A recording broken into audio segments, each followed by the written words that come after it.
Hey everybody, how's it going? It's Wednesday, which means time for more catch-up playthrough, and we're continuing, of course, our Great Ace Attorney Chronicles. When we last left off, we just did part 2 of the last trial, which is the adventures of the... Why am I keep forgetting this name? Unspeakable Story. That's it, Unspeakable Story. So yeah, we're on part 3 of the trial. We just started, so let's just get into it. And I hope everyone's having a nice day. The 17th of April, 12:41 p.m. Old.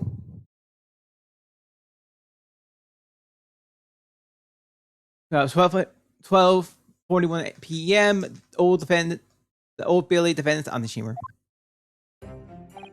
Ah, Gina, how are you holding up?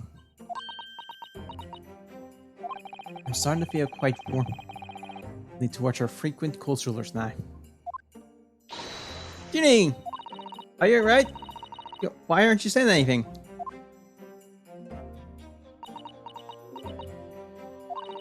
What's the point, eh? Why go to all this trouble and fight so hard for the likes of me? What? Well, you saw it. That picture. What picture? Ah, you mean this. The photograph taken by Huey's right-handed recorder. Now, I didn't think I would capture a scene like that. That's for sure.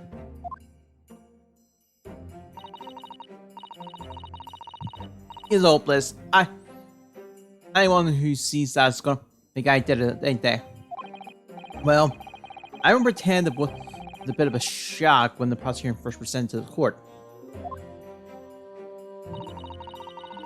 Sure, you got off your doubts better than I. You still can't think I'm innocent. You can't think I'm still. Sorry, you can't still think I'm innocent. Of course I can't.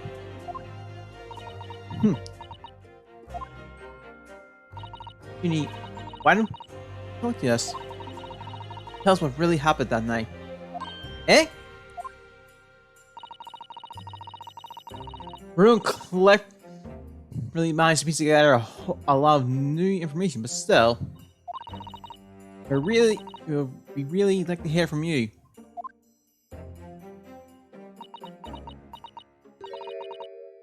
All right then.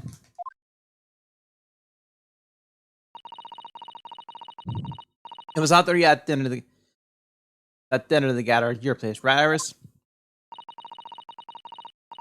You all had a chat up in your office, didn't we? Yes, I remember.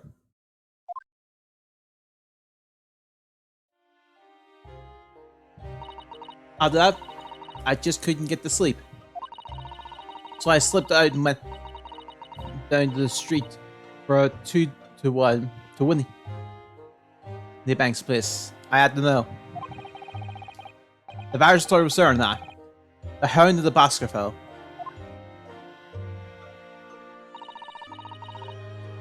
I don't know what was better than nothing. But if you ask me, there's something in that shows stuff like something what you don't want people reading. That's why I lied to the others by sticking in the weeks these windy banks for safekeeping. At least that's what I thought at the time. So you broke in the windy banks? I just had to know it was there or not. I mean, I had no idea all that was going to kick off, did I? I struck the lock and stuck inside. It was dark as she like in there. So I gave the old lamp in the counter a bit of wick, and that's the end. What do you think you're doing? Huh? I nearly died. Next thing I knew,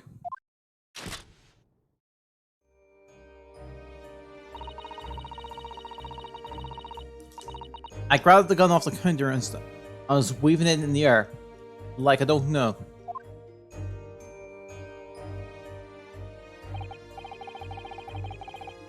Ah, you're the guy who was in here this afternoon. I didn't think pickpockets went in for armed robbery. But the mountain script. Have you got it here? The Shums leave a little paper with you, a story. I beg your pardon? The Hound of the something or other. If it's here, I want to see it. I'm sorry, young lady. I sooner die than relinquish an article belonging to one of my customers. I don't want. What will I do with it anyway? I just want to see if it's here, that's all. Oh, you want to see it, do you? I want to know if Shuman's really pawned it here or not. Please, just let me see it and I'll go. Oh, very well then. But for pity's sake, stop waving my gun around, would you?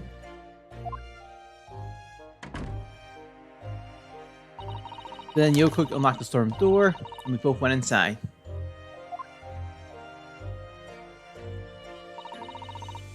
And we'll start right. The manuscript shows what's in line at all.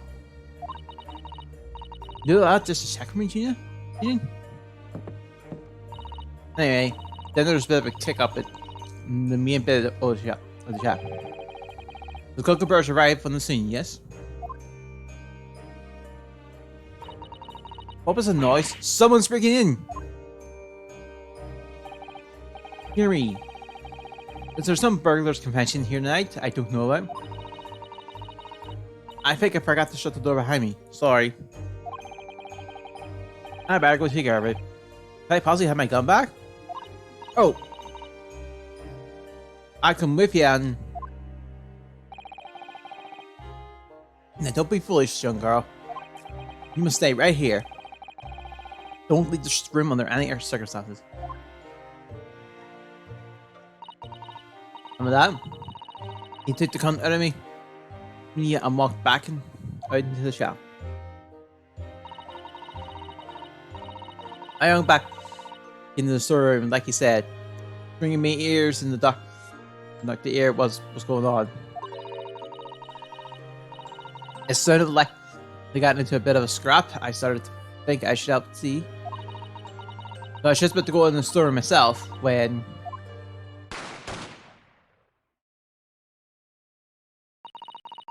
I heard a couple of shots going off. 2, I think. Around the same time. And then I was right in my face, lying face down on the floor. I was right next to the store door, so I slammed the shut and locked it as quick as I like.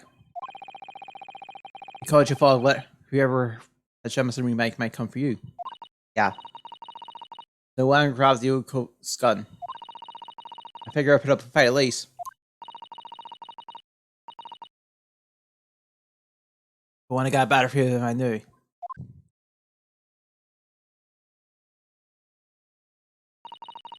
Woody Bag was a goner.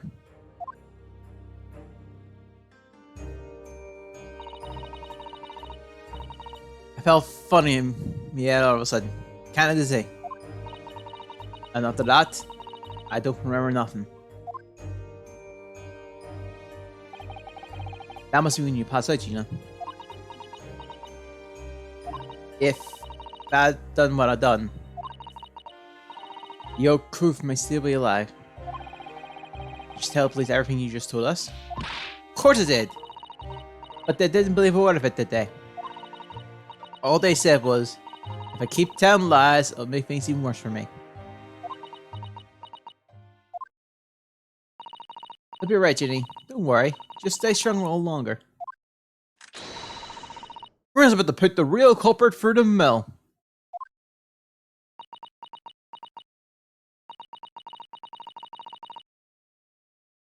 That cove was what was there in the afternoon.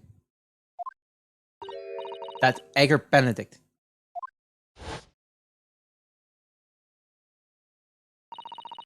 I saw how he looked at me, like I was nothing.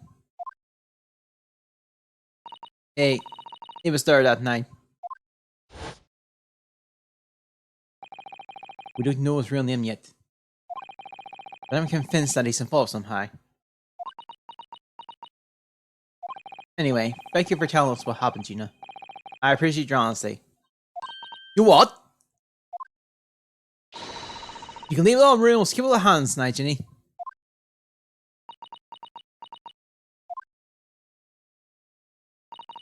Mr. Naruto? Yes? How come you trust me? I don't get it.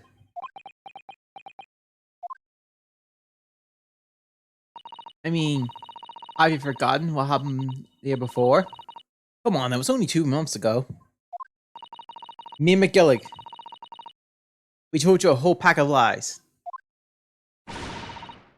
And you got the ball truckers. It was off of them.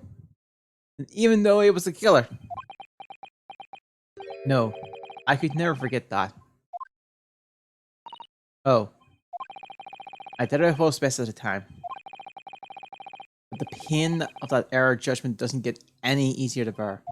Still, don't forget that I also made you a promise. I told you I'd be on your side to the bitter end, no matter what. Well, what if I'm lying? You could be what and get to know another killer off to get another. Sorry, you could be working to get another killer off the hook for all you know. I was once in your position, Gina. I was the accused in a trial. You were? Before I left Japan, I was accused of murder. And as strange as it might sound, the circumstances of the crime were pretty damning. I was sure that no one would believe it wasn't me who done it. Oh no. But there's one person who stood up for me. Who believed in me. I was prepared to defend me. My best friend.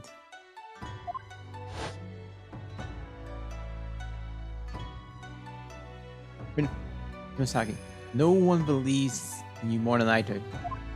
Leave this to me. All you need to do is put your faith in me, and I'll do the rest. I was so happy, I cried. Even then, somewhere inside me, I couldn't help thinking, surely he doesn't really believe in me. Not completely. But I was wrong.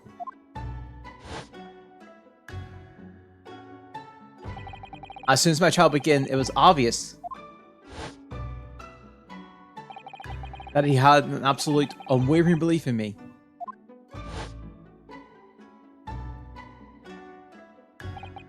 And in turn, I devoted that I developed an absolute unwavering belief in him.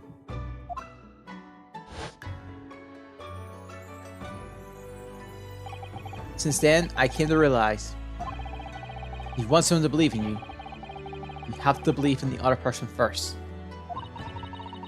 What he said. I promise you, Gina, that no matter what happens, I'll keep believing in you.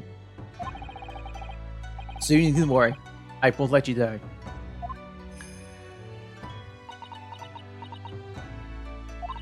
Even though I'm a liver, and I'm no good liar. You're not like McGillig.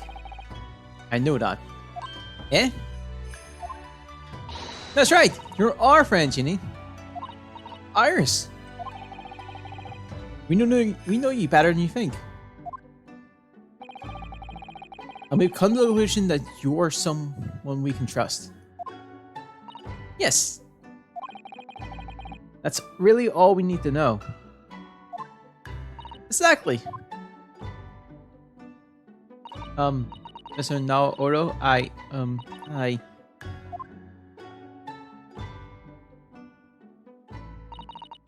Sniffle. Defendant Jean, let's trade on her legal representative.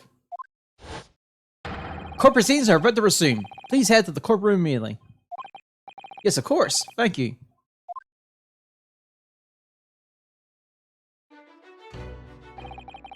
I've been both the defendant and the defensive lawyer in my time. Defending lawyer in my time, sorry. So I knew only too well just how hard it was to put all your faith in another. And I also know just how hard it was to bear the burden of and are putting all their faith in you. This is it at last. Final chapter. Final battle. Wish me luck to Samuel-san. And I hope you're watching with me too, partner.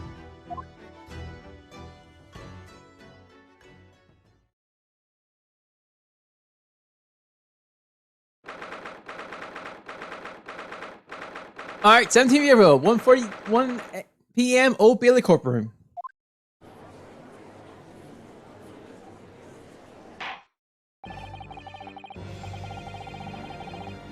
I hereby call this court in order as we resume the trial of Gina Lestrade. Miss Gina Lestrade, sorry. Lord Van Zeek, have you successfully subpoenaed the witness? The subpoena was delivered to the communication station where the man works immediately, my lord. However, the heavy rain delayed the arrival of his cartridge, it seemed. I see. Then let us turn our attention to Inspector Grayson's process of the case heard by the court this morning. The glaring omission of the third bullet is in your report is a serious blunder, Inspector. Yes, I can only apologize, my lord. And although the defense chemical analysis of the blood at the scene marks for a compelling argument, I cannot permit such untried methods to be used as evidence in my courtroom. It's a big mistake to cross you and me. A very big mistake. Malone! The subpoenaed witness has just arrived in the building. Thank you, officer. Move him to the staff without delay. Edgar Brandon. I didn't expect to be crossing paths with him again so soon. Certainly not like this.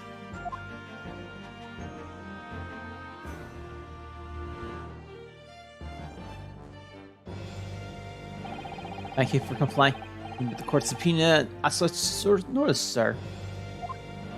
But of course, my lord. As an outstanding member of London Society, it is my pleasure to oblige. Now, kindly state your name and occupation for the record. Ashley Graydon, Communications Officer. Mr. Graydon and I both work at London Central Communications Station. Now, perhaps someone would kindly explain what all this is about.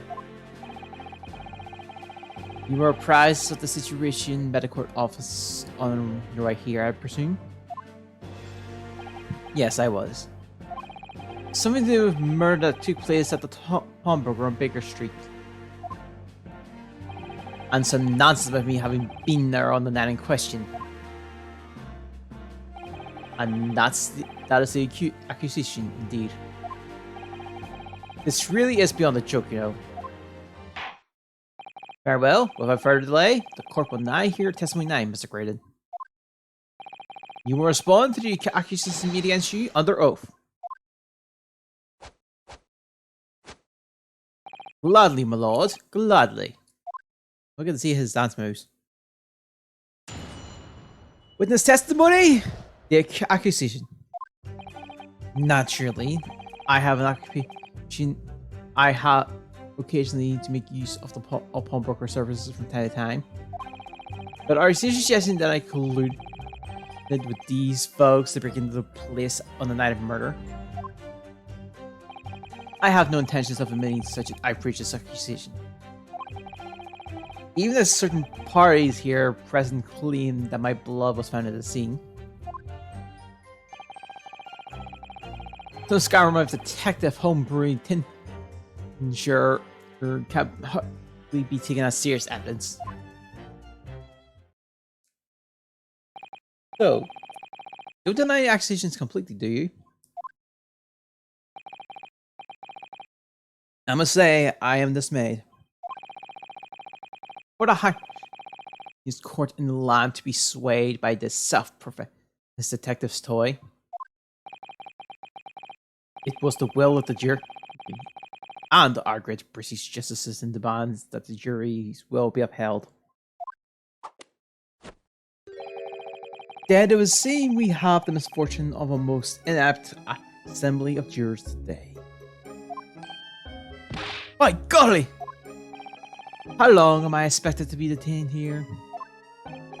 If, following the defense cross-examination, your involvement of this matter has not been established, you'll be free to leave immediately. Good. Then I shall be away in time for afternoon tea. It's a small consolation, at least. Let us not hold up Mr. Graydon any longer than necessary, Counsel. Proceed with the cross-examination. So, we meet again, Mr. Edgar Benedict. Or is it Mr. Graydon? My apologies, you are... Renew-san! Suki Naruhodo, defense lawyer. We have met. If you say so. Ashley Graydon, enchanted. So. Oh! I thought. I trust we can conclude this quickly. But I'm not holding your flashing hot while we do. Take the hot back! Fine, I'll put it on the desk.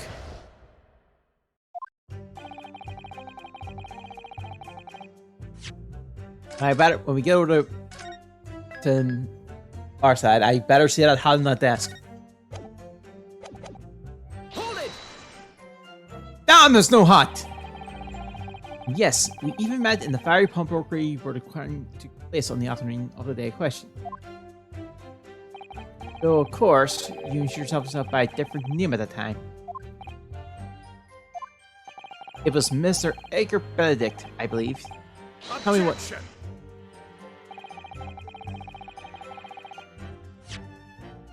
Just tell me what made you... The witness is here to testify about the events that took place that night.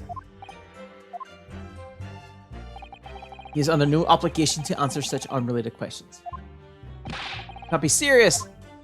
Thank you, because I certainly do not feel inclined to answer such inappropriate questions. There's going to be a visit, Vizzy, in an effort to not give anything away. This could be tricky.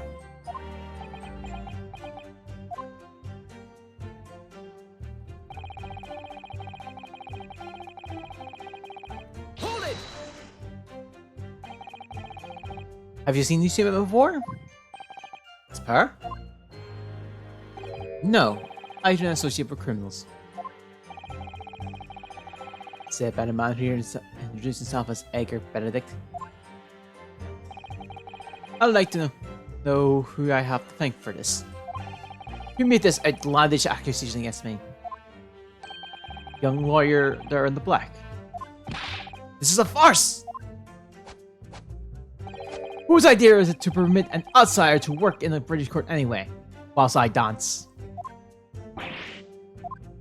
Well, needless to say, I have no intention. Oh yeah. Hold it!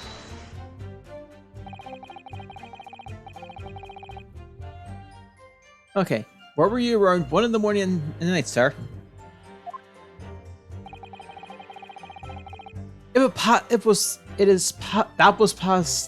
That is past the hour of which I would normally retire.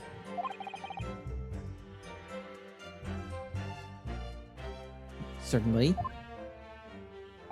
I was not in the company of these rascallions. Are you able to prove that?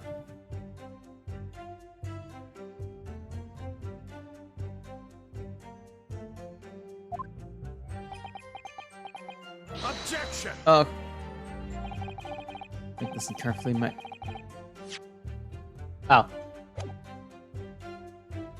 Man. And from... come on.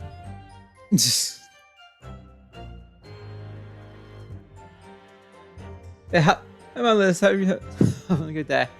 You appear to be under gross misapprehension of this point. You mean the witness maintains he was not at the scene of the crime. He has no obligation to prove his absence. The accusation is that the witness was present at the scene. The obligation lies with you to prove the assertion. Will fulfill the obligation before putting any more unreasonable questions to the witness.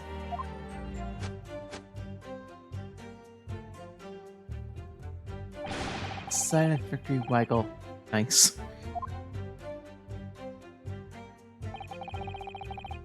Hold it! Oh. What was found at the scene of the crime? There's no question of that.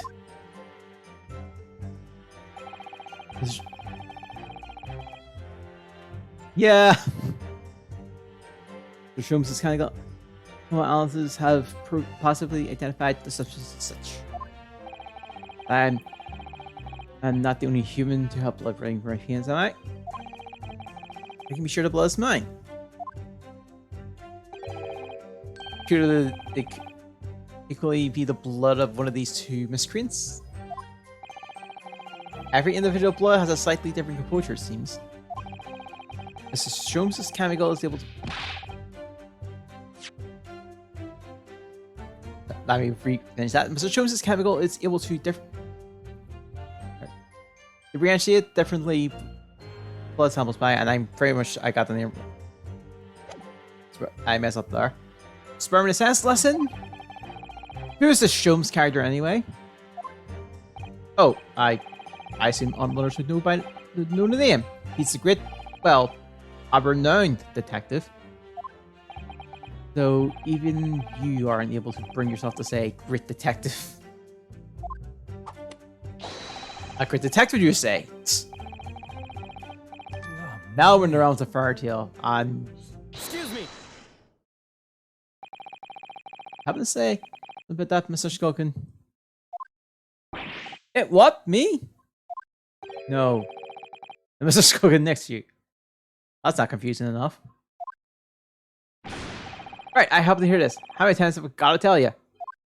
Yes, I know you're not Big Bruff Skulky. Mr. Nash Skulkin!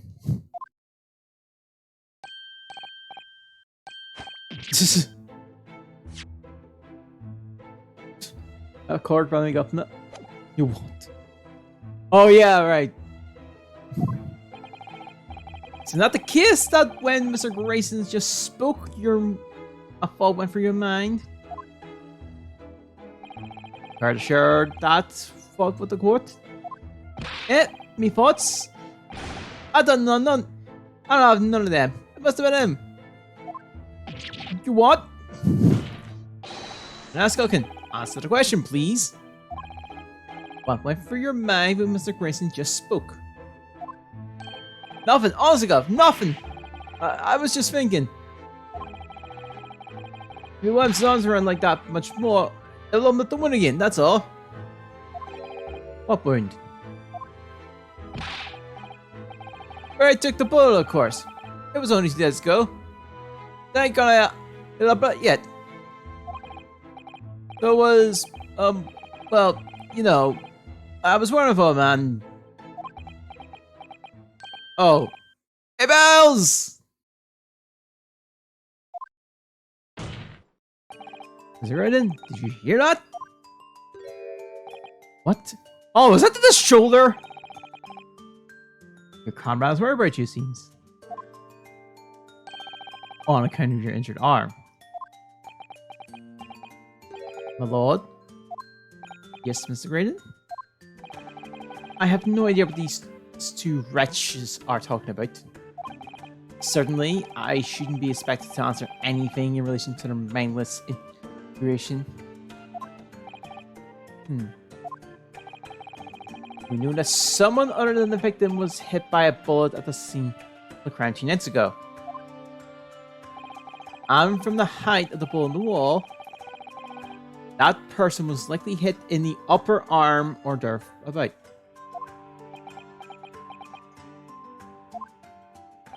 Perhaps you'll allow the court to examine your arm, sir.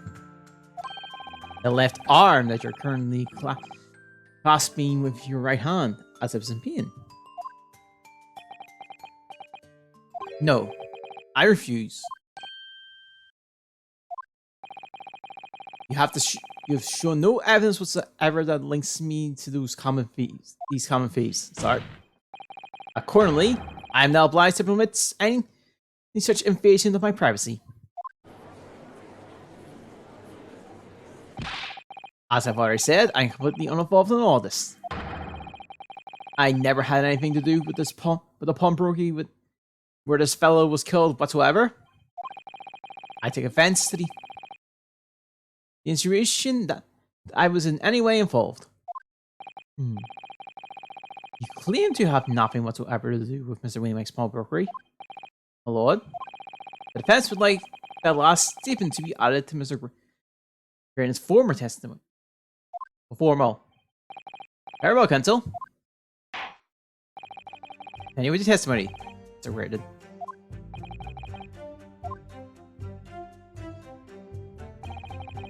Online, I have never been... Sorry, I hadn't had anything to do with the pawnbrokery establishment where the man was killed. We'll press and then we'll present. Never had anything to do with it. You think that I was there, Mr. Grady, on the very afternoon of the incident. Obviously, I am not a complete stranger to the pawnbrokers. I'm currently on the lookout for an armchair to furnish my study. Objection! No, you were there to redeem an article. I have no idea. Is that right? Excuse me! How many? That's twice! You have something to add, Inspector? Yeah, come again, Sunshine? You were there too, in fact, weren't you, Inspector? That afternoon.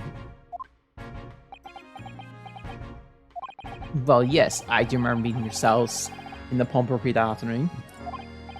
You, your young Japanese assistant, and the accused were all present, as I recall. And at the time, this witness, Mr. Graydon, was trying to acquire a particular article. Well now. I'm afraid I don't remember too clearly. What? But you must! I'm not going to lie and pretend I remember something that I don't. What's going on here? First he showed us a picture for it, didn't he? You know from the camera that he installed in the mimics? Yes, of course! Indeed. And the gentleman's picture bears a striking resemblance to the witness, I must say. Exactly. That proves Mr. Gray was in the shop on the afternoon in question. At no point have I denied that fact. I merely entered the shop to pursue the articles on sale and have a word with a pawnbroker. Nothing more. Makes no sense. I understand why Mr. Graydon might try to cover his tracks. But why would Grace be trying to avoid giving testimony about what happened? That's all I was going to say in the matter, is it? You think, Bruno? I think he has no intention of telling us anything. He's well aware that the less he says, the less chance he has himself giving away. Sorry, he's giving himself away. The complete opposite of Hurry, then. Seems to think that the more he says, the better. Well, at least I managed to praise a little more information from the witness's lips. All thanks to the Skulkin brothers. Yep, they were the key to it after all. He says he has nothing to do with Windy Banks. Well, I mean, that's not true. Perhaps now would be a good time to have a proper look for the court records. Good dear. You never know what tiny scrap of information could be a valuable weapon.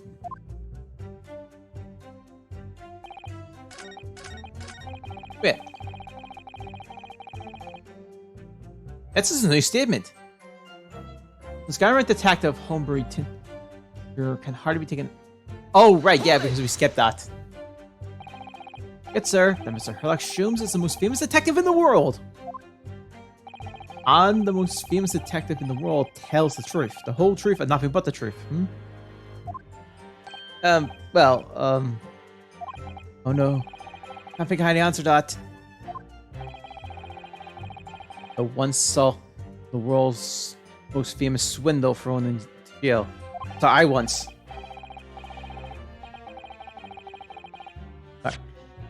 I once saw the world's most famous swindler from the jail. He allegedly told the truth, the whole truth, and nothing but the truth. What turned out to be a pack of lies. Wait, now. As you're no doubt aware, the Central Communication Station is the heart of this country's information network.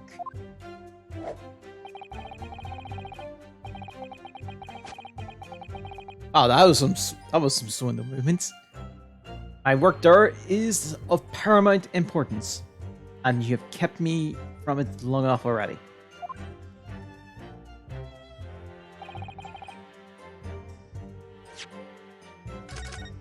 I have an idea.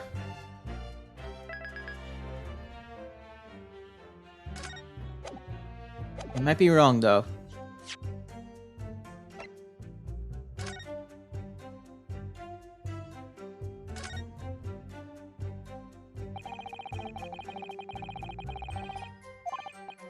Okay.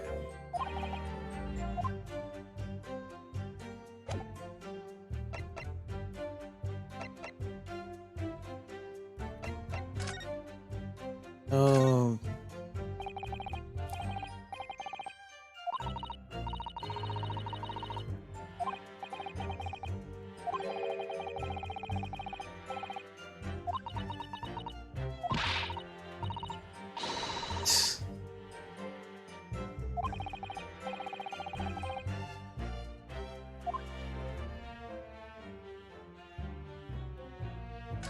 Right.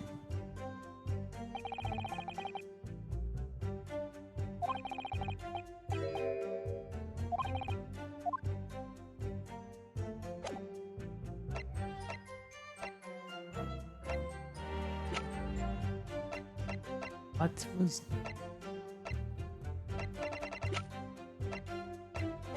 Problem is, I've never... Actually, wait, yeah. Objection! Nope! I thought it was that. It was not.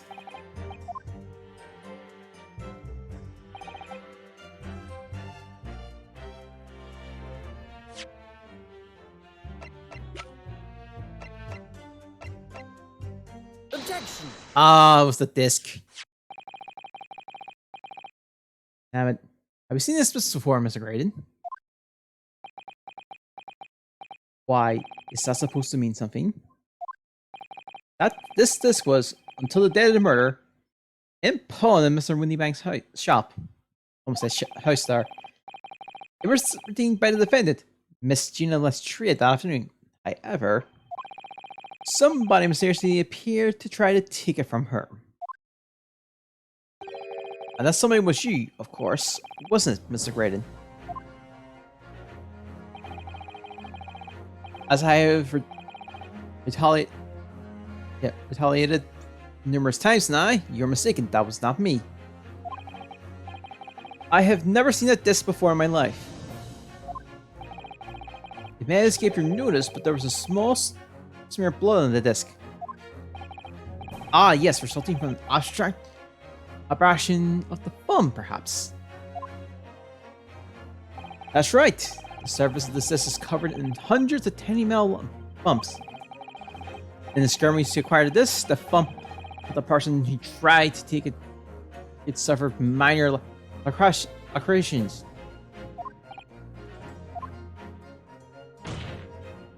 So, while the disc bears a remnants of that skirmish in the form of the smear of blood, thumbs of the person in question must bear the remnants also in the form of a scratch. Gracious! What's... Mr. Graydon? You refused to allow the courtroom to examine your arm before. Are you going to refuse to examine your thumb? Because I have no doubt it bears a small scratch consistent of the smear of blood on this disc. Well, well. It was seen I underestimated you. What does the meaning of this? So you admit it now? You meant you have a scratch on your thumb from when you attempted to take the disc from the defendant?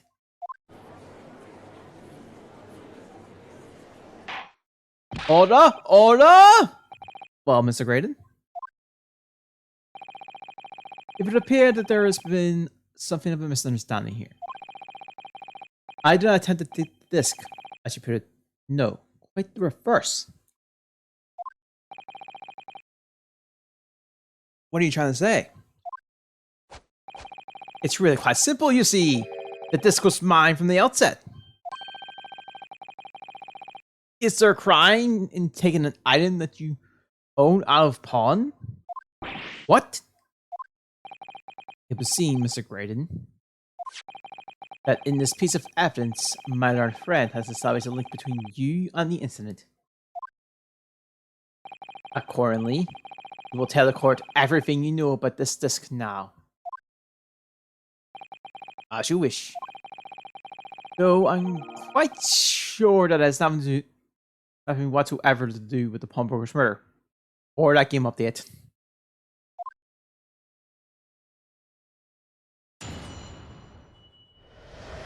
The disc. There was none of the same for McGillick, but the end belongs to me.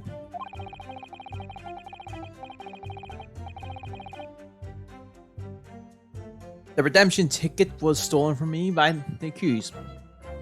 I felt like guttering on the day of question. I proceeded at once to the shop to explain my situation and redeem my article. In the end, of course, the disc was taken by the police. In other words, I had absolutely no reason to break into the shop later that same night.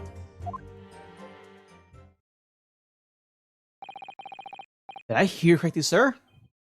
McGillick, you say? The famous London philanthropist? Who perished in this very courtroom 2 months ago after being acquitted of a distinctly messy murder? Yes, my lord. But one of the same. On the same. Good lord, Mr. Graydon. Are you saying that Miss McGillick and yourself are acquainted? Yes, that's correct. Order? Well.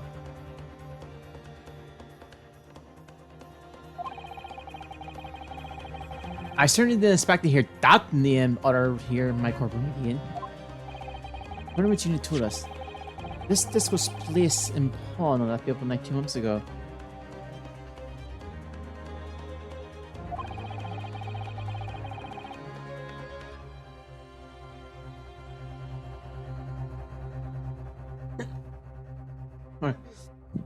McGillick himself gave instructions to deposit it at the Windy Banks.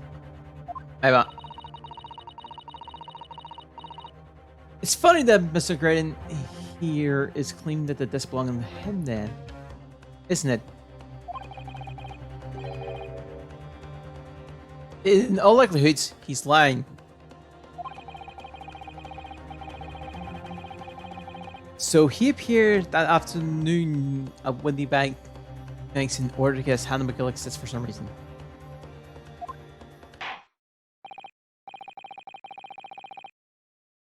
Counsel, you will commence your cross-examination, please.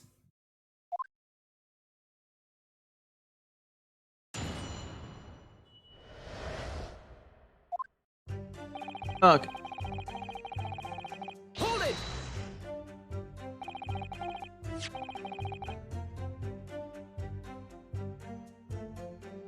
Okay, so would you care to explain how it belongs to you? Sorry that. Oh, as you will, sir. A communications officer such as myself commands a fine salary. You are certainly exquisitely dressed, sir. So you see, I have little need to make use of the service provided by the pawnbroker trade. However, I did once find myself having difficulties having misplaced my purse whilst on an errand. Which is why I pawned my fine black overcoat to the to the broker in question. You claimed that it was your overcoat. Obviously. And in my haste, I clean forgot that the music box disc was in my pocket.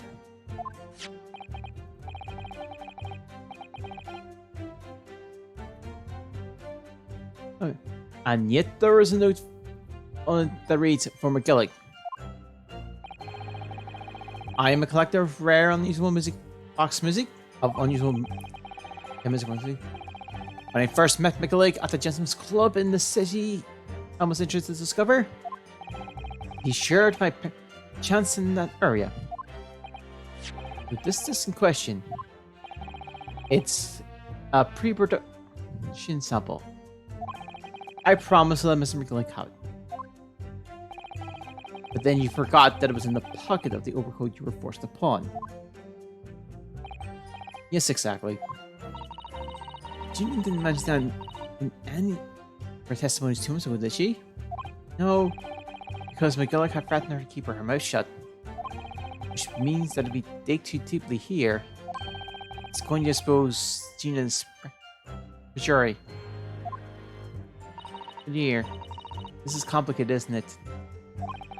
Let's leave it alone for the time being.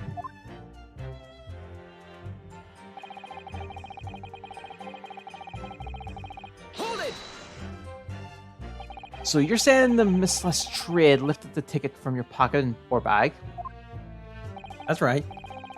Despite being mindful of danger when walking in the insalubrious area hurricane frequents, Objection! Miss Lestrade did no such thing. Well, of course you would take that stance. But the girl is a regular offender. Came to the pawnbrokery that day to prepare with all information you need to identify the defendant. You were looking for her. That's what brought you to Windy Banks. Because you're handling McGillick's disc. Objection! My learned friend is very veritable font is nonsense. Nonsense? I can care about the prosecution. Pencil? Well, we're refraining from conjuring in this way. You're refraining from conjuring in this way. Is that clear? Yes, my lord. Then I will continue with my testimony. For what possibly... Well, for what possible use it could be. I proceed. Okay, yeah. Hold it!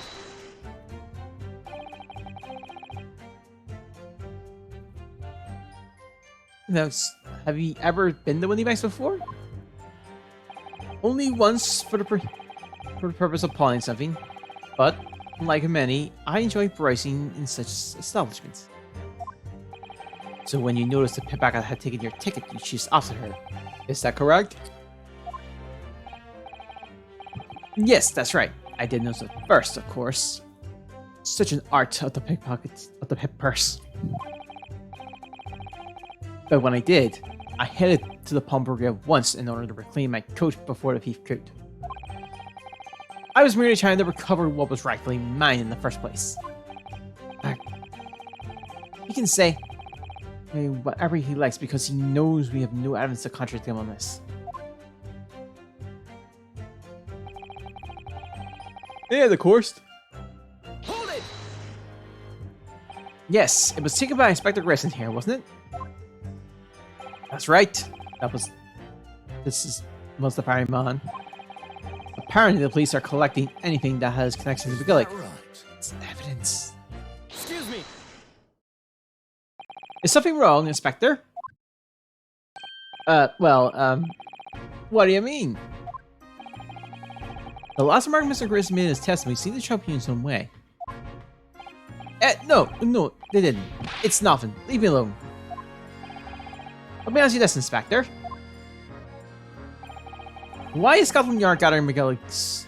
McGillick's possessions? I can't tell you something like that, Sunshine. What is it, Inspector? Investigative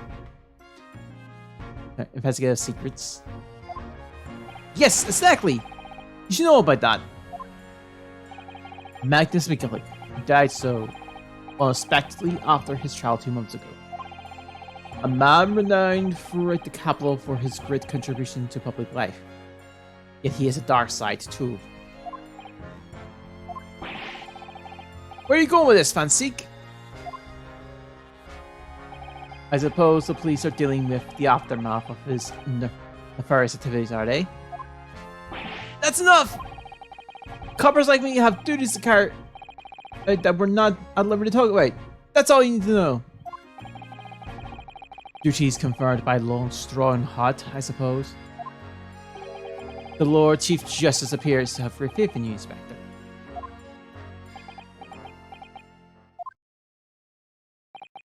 Bottom line is, if you want to get more out of me, you're gonna need Long Strongheart's paw prints first. What's all this about?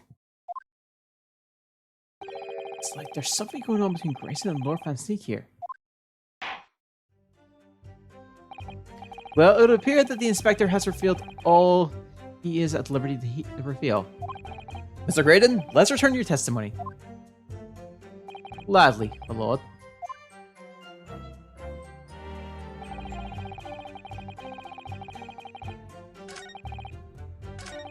Hold it! Or perhaps he's seen something of value among the forfeited items. No, not at all. Oh? A fowler was spotted in by the police to assess everything in the shop. Without exception, every article on the shelves was common or garden from bar. In that case, it's clear. You broke into the shop later today in order to recover Mr. McGillic's discs. Have you not been listening, man? Even I wanted to recover that disc.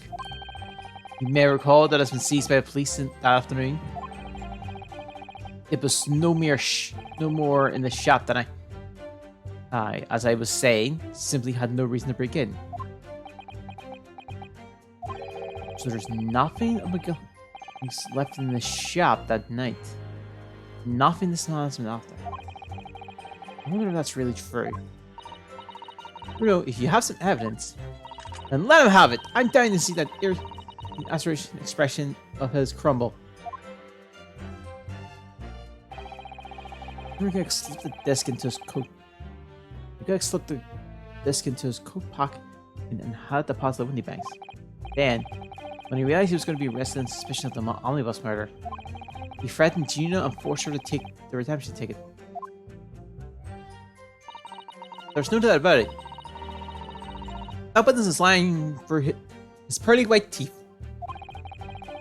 Police are obviously after anything left behind by McGillic as well. That's why Inspector Grayson ended up taking the disc into custody that day. But Grizzly's being very strange about this. There must be a reason for that, I'm sure. Just don't know what it is. And I was well supposed to the fact that Mr. Grayson is lying in his testimony.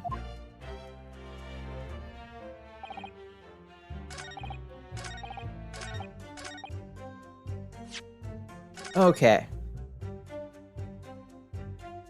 Let me just save this.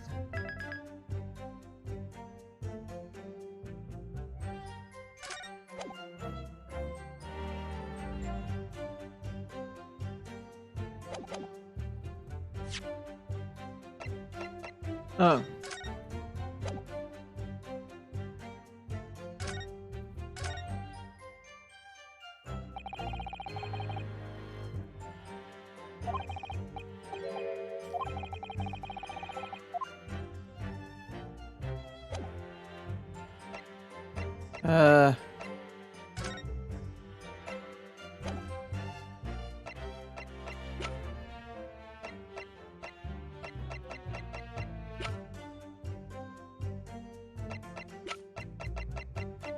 Objection! Nope.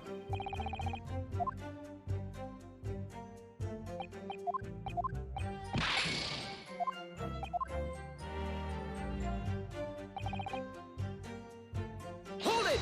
Oh crap.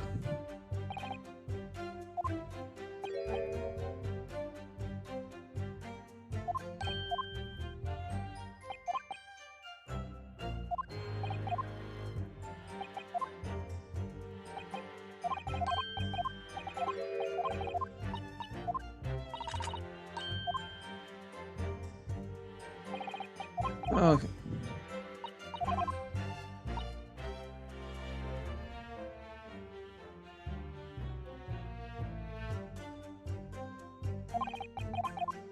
Hmm.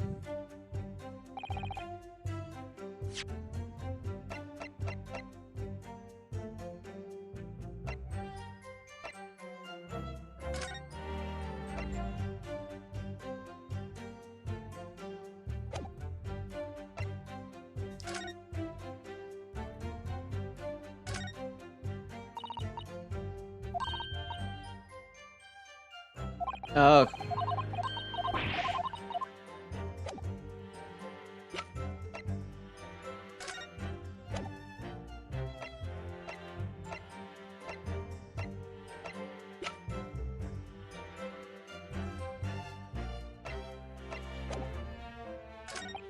Alright.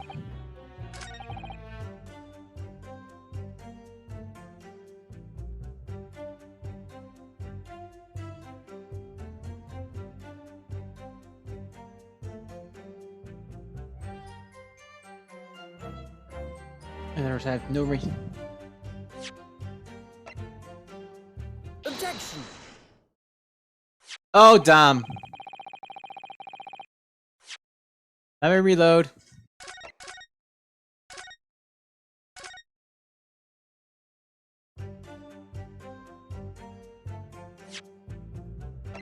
Objection!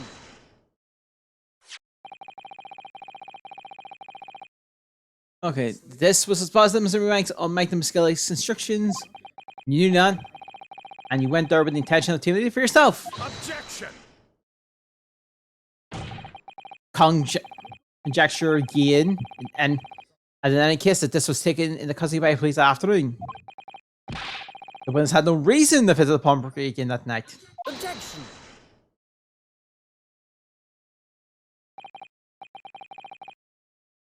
Sorry, my learned friends, but that's not true.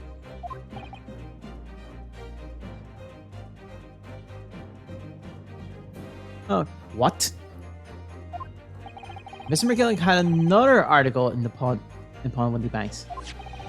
And this is in pawnbrokers take a proof. Ugh.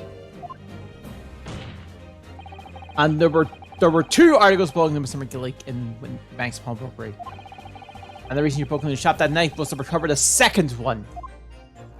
Together with your two accomplices, the Skulkin brothers.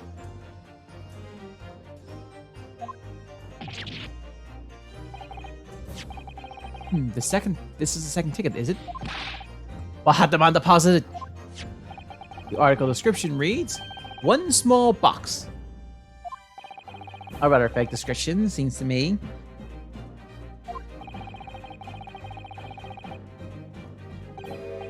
Are you suggesting that I broke into the pawnbrokery with these clowns in order to steal some trigger box? I believe there are adequate grounds to suspect that you did. This is absurd. Why on earth would I do such a thing? Once the article has been forfeited, I could simply walk into the shop and purchase it. There would be absolutely no need for me to resort to theft. That's a good point. Indeed. But what this makes a solid argument? That means that for some reason, this Great Ace fellow needs a small box that very night, doesn't it? Objection! Time to put an end to this nonsense, my lord. Could you be a little less cryptic, Lord Fancy? I do hate to ruin my learned friend's argument, but the truth is rather incontrovertible. On the night in question, no small box was taken from the bank's pawnbrokery. And rest assured, the prosecution can prove it. What? Good gracious! Inspector, get the photograph print to the court, if you please. Yes, sir. Prints. The prints were taken from one of the detective's security cameras. Detective security. Ah, Harry's red-handed recorder again. As previously explained, the plan of the shop's layout. victim stopped. Him was for traced with an automatic hammer in 2 locations. One set to capture the counter where Mr. Willie Mike receives his customers, and the other was the set to capture shelves which articles were placed for sale once forfeited. According to this information in the ticket, Mr. McGillic's small box had been forfeited already. 2 days before the incident, 9 p.m. on 13th of April to be precise. Which means it would have been on the shelves of forfeited items in the storefront. Now, what I have here is a print taken by one of the cameras 2 hours before the incident. That's at 11 p.m. on 15th of April. The victim certainly has a powerful shot, it would appear. And then we have another print.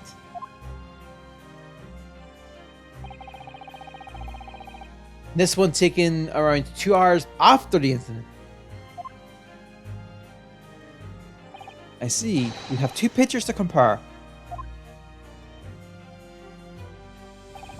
Though I must say that placing them side by side leaves me cold.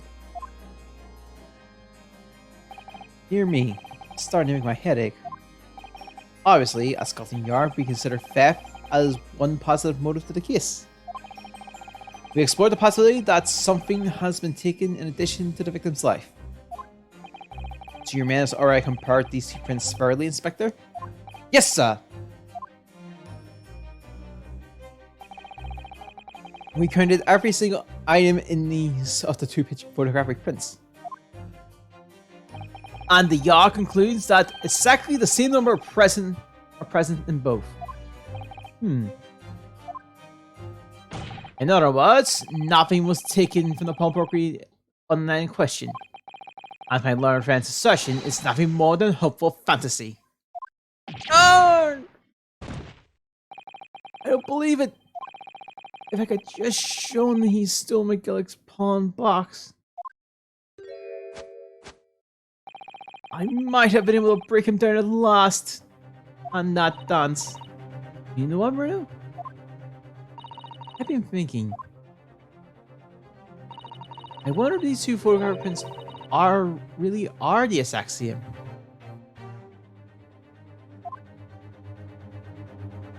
What?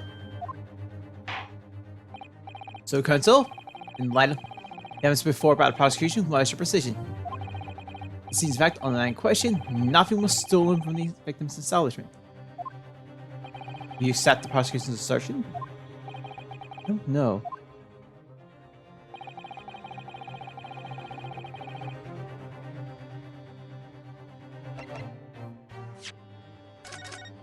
I want to try something. What if we use a stereoscope to figure this one out?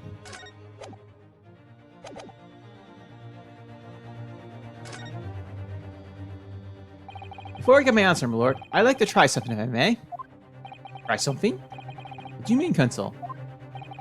I need to use a certain piece of evidence from the court records to identify the discrepancy. I'm not entirely sure if I follow. Which piece of evidence do you intend to use to help you identify the discrepancy between the 2 prints? Let's use a stereoscope! I'd like to use this device, my lord. To view the 2 prints stereoscopically. Oh!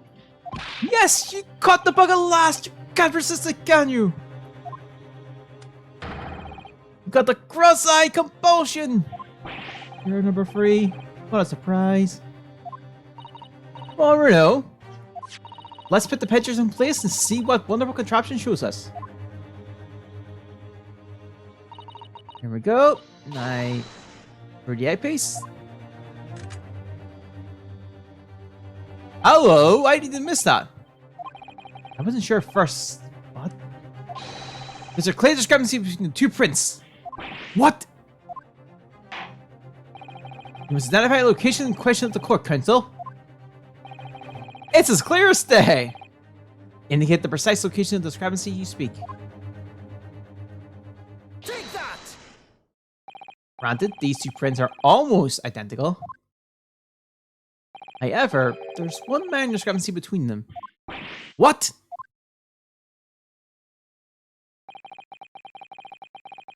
When you view the two pictures stereoscopically,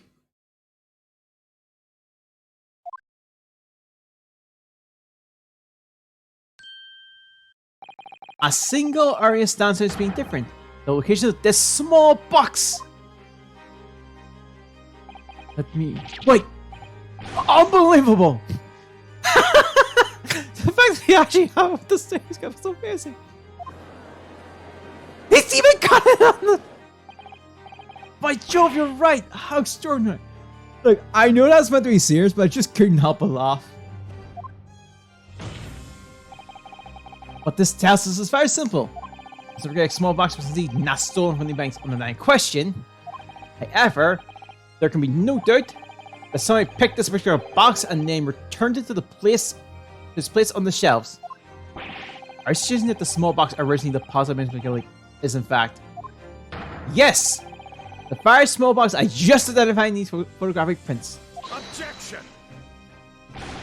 Mindless guesswork! And whatever it was. So the box was moved on the shelf. Nothing was stolen. Which means, quite simply, nothing has changed. That may be true, but our McGillick's box wasn't stolen in. But it does, in fact.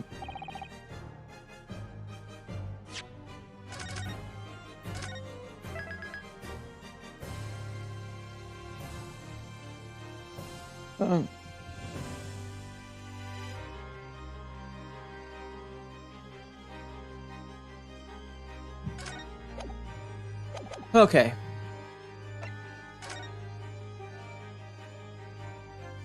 I believe this changes everything about the case. I cannot possibly be. The crucial point of the fact is the fact that what was moved was a small box. In other words, we have to consider what might have been inside the box. What are you suggesting?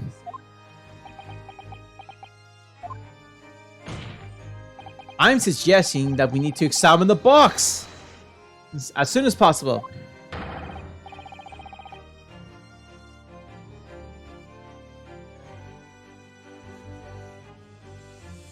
A vital piece of evidence is sitting on the shelves of winning banks as we speak. Objection!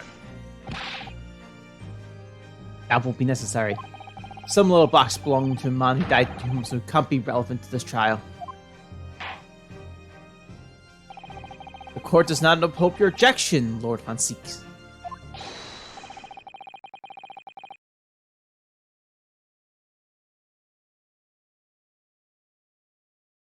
Arif, arrange an officer to go to the Baker Street at once. Obtain the small box in question and bring it here for further examination.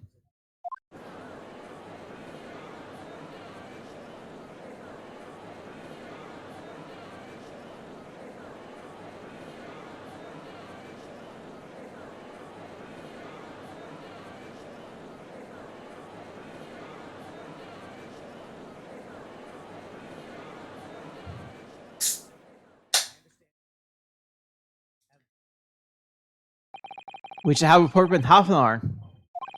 I think perhaps we should recess for a short while until the evidence is brought forth. To be hoodwinked by such a farce? Disappointing. I beg your pardon, Lord Van Seeks? This is nothing but a smokescreen, and the Japanese specially you ever seen. What are you trying to say? My learned friend has persisted with the same line of reasoning from the very beginning. That this witness intended to see an article belonging to McGillick from the pawnbrokery. Yet Collins has told us that none of the articles have value enough to be worth stealing in the first place. Exactly! It would be beyond absurd to break into a place for the purpose of stealing such commonplace property.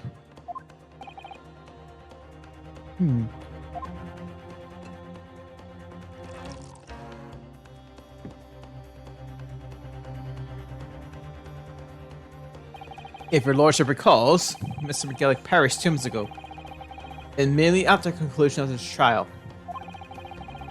A trial in which he was found not guilty. A trial in which it was established that he was an upstanding member of society, his reputation impeded, in fact. So I propose a toast to my learned friend and his most insightful defense.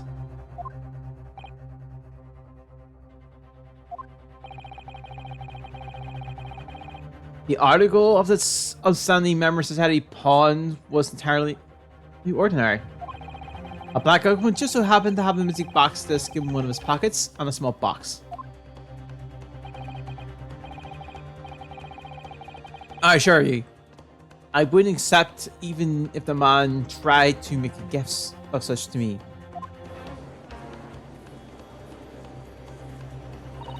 You know, that doesn't make a lot of sense. It's not as if it was gold or jewels, was it? Oh, good. There. Can I pass Casper? I'm quite certain of that. Okay. It's not as if it was gold or jewels, is it? Though goodness knows, McGillick was rich enough. Prosecution's argument is undeniably compelling. It is incumbent on the defense now to bolster its argument. Oh! To explain what possibly significance these commonplace articles pawned by the fine citizen could have. Well, counsel, is your argument in fact demonstrable? Are you able to prove that the books are entangled in any way related to the case? Well, what's the matter, Bruno? You know that they're related, don't we? They're both found a piece of evidence. Yes, of course. You and I both know that. We know Miguel is a true character. And we know that this is significant, even if we don't know why. But if we explain all that to the courts at this point, we have to acknowledge that Miguel's equivalent to Moscow was a mistake. That's the defense. This argument was flawed based on false information. Oh no!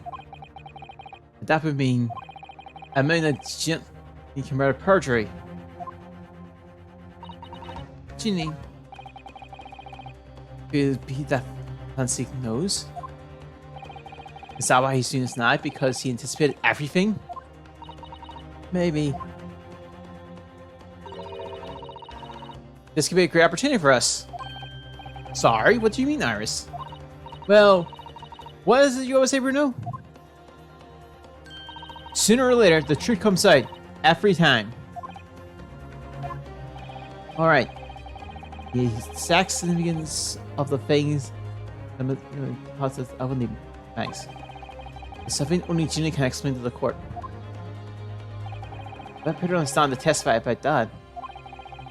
It could critically damage your chance of winning this case.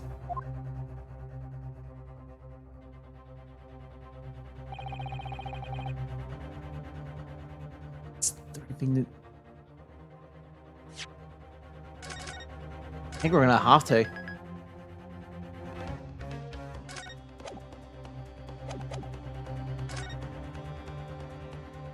My lord, the defense would like to make a proposal. Oh, what proposal, counsel? While the court awaits the arrival of McGillick's small box, I'd like to call the defendant Miss Gina Lestrade to the witness stand. The defendant? What end? It's to do with various articles deposited and Mr. Remake by McGillick, my lord. Miss Lestrade has information relating to them. I believe it would be beneficial for the court to hear what she has to say. It will prove the significance of the art in question once and for all. Well, things are becoming interesting. I presume you've considered the implications of the testimony you're proposing. In particular, the impact that it will have on the accused, like her accused of standing on the need your own. I have. Lord Fazik, would you care to explain that last remark? The prosecution accepts the defense proposal. I move to the cross-examination of the current witness to hear from the accused herself. Very well. You have no objections.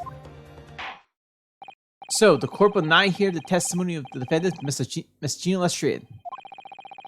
Your witnesses currently in the stand may step down until further notice.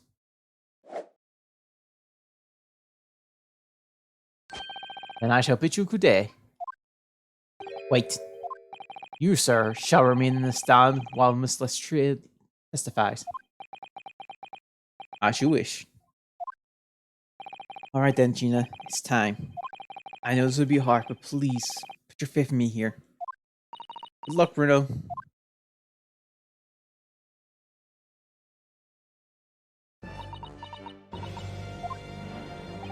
The article that Mr. McGillick had deposited in the Windy Bank's pawnbrokery are intimately related with the omnibus case, the trial of which was heard in this courtroom 2 months ago. Yes, and I remember this young lady being brought for me in that trial as well. That's right, my lord. Her testimony helped to establish the innocence of the defendant, Mr. McGillick. Omnibus case was intriguing, to say the least. And now, here we are again. Same players in the trial face each other once more. A twist of fate, perhaps, my Nipponese friend.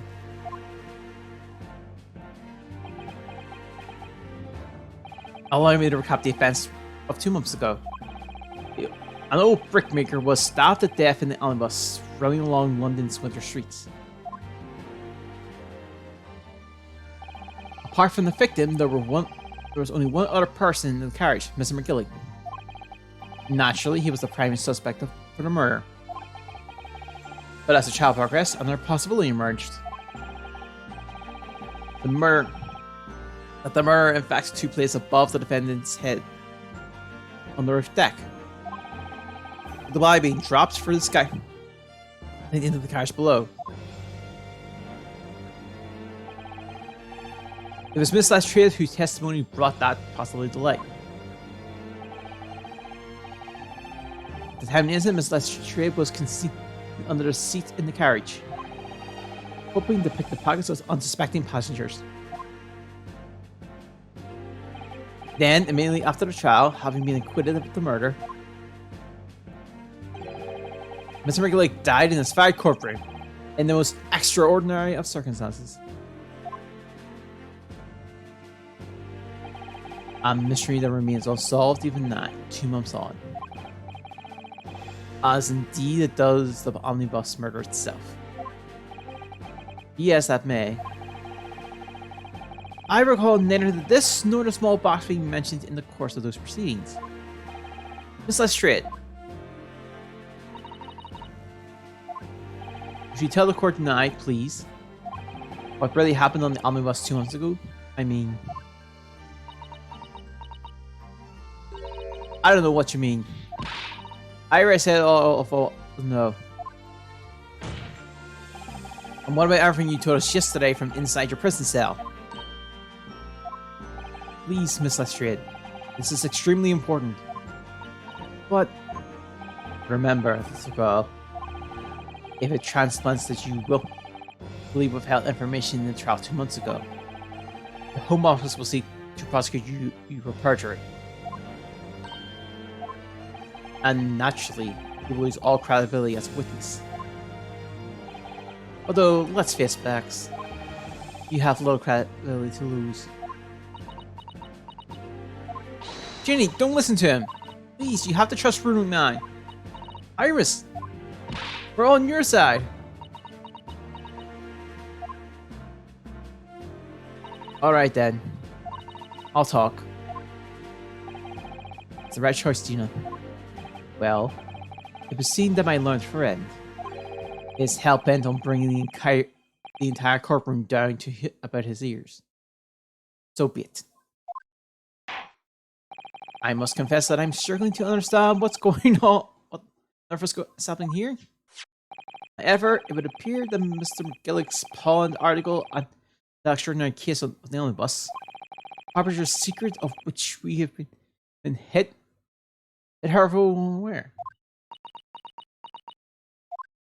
So, Miss Lestrade, you will now give your testimony before the court about the events of 2 months ago. You will reveal the truth. A command is sorely lacking in your original statement. This is it, Dad. Everything is going to come out.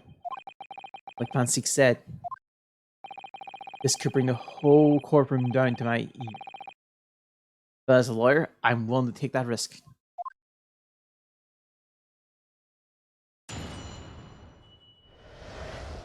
The real truth of the Omnibus case. Truth is, that Brickmaker Cove wasn't the cabinet the Omnibus the whole time. When the Irishman drank me from under the seat, I saw the disc on the floor. All of a sudden, I hear screamed over me head, and the pair on the roof deck went to call the slops.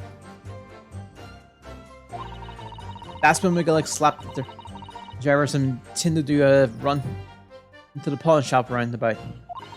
He threatened me not to snitch, not to say nothing to no one about what I seen or heard.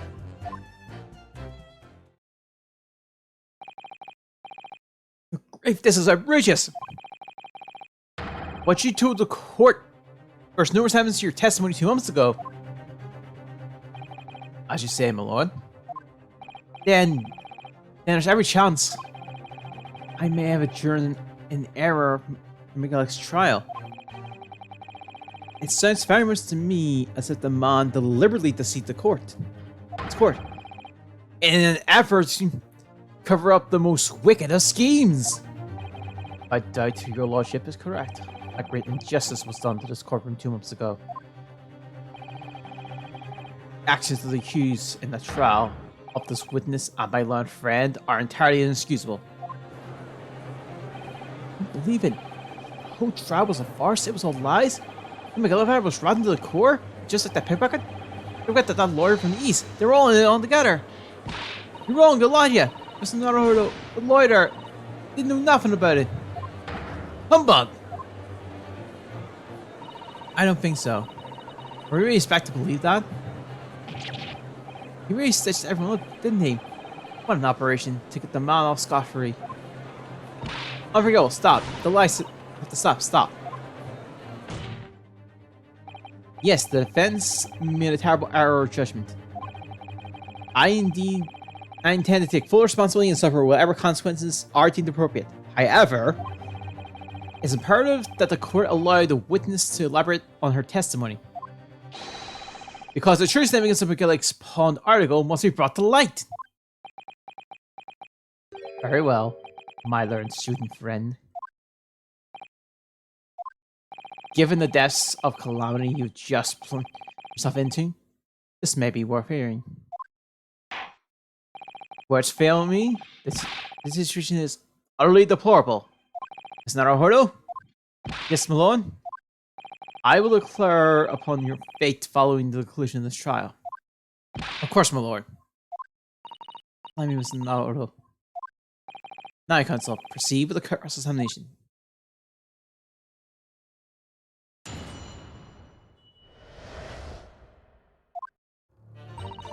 I noticed his back's turned. Brayden's back.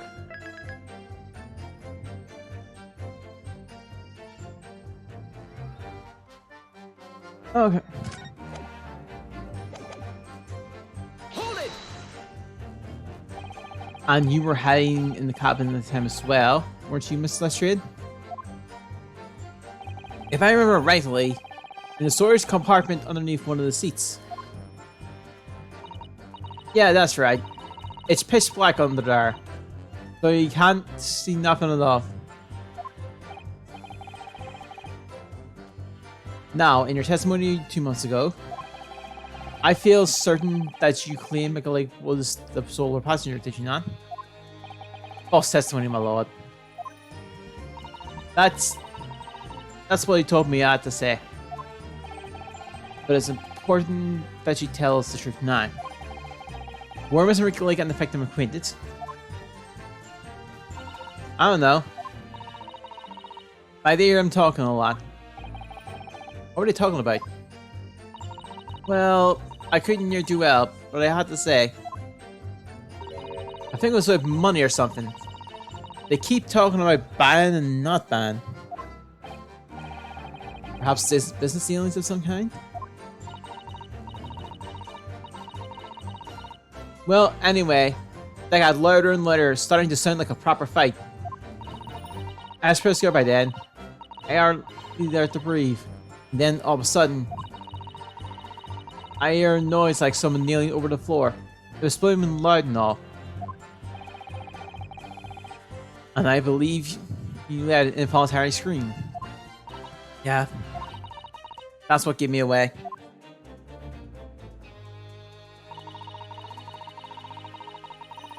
Hold it! Was the disc you saw this disc? Yeah. I reckon it probably was. It was right next to the code lying on the floor.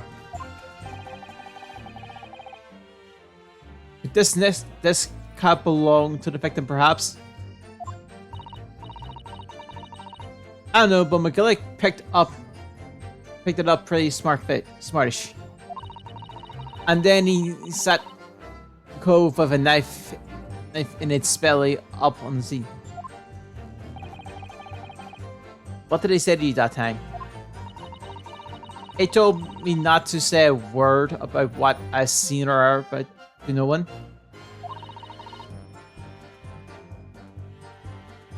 About the disc and all. I was this guard. The way he was looking at me, I thought. If I didn't go on with it, I get stuck with that knife too. Then he started asking me a load of questions.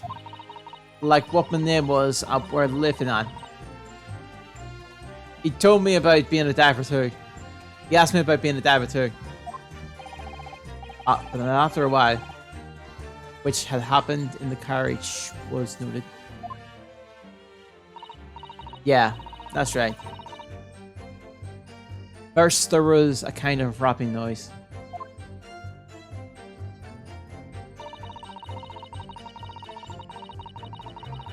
Hold it! There were two gentlemen occupying the seats on the roof deck, I believe. That's right.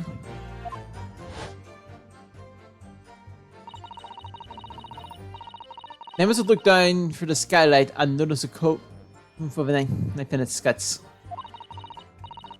And when they screamed, the driver pulled up the horses and McGillick got me out of sight.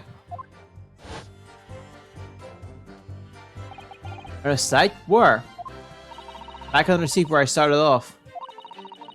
When scars came down, all the two coves from the roof ran to fetch the slops. They immediately left to fetch the police. It would appear that they were entirely unrelated to the incident.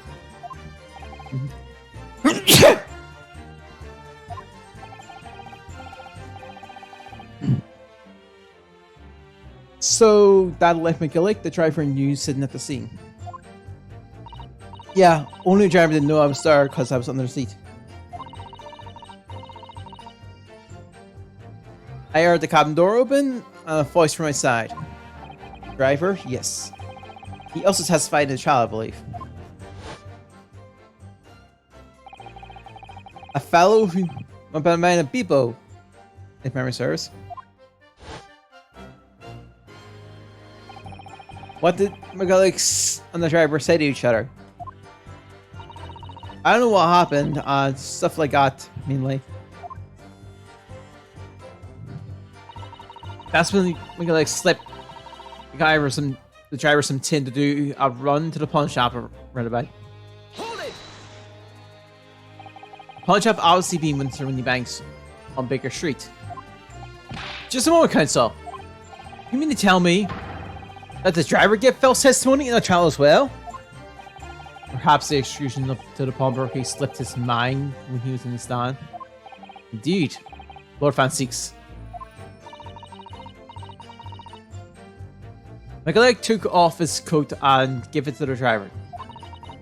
He folded it up, careful-like, and handed it over. When I saw him do it, I remember thinking, that coat and what's in it's gotta be worth a few bob.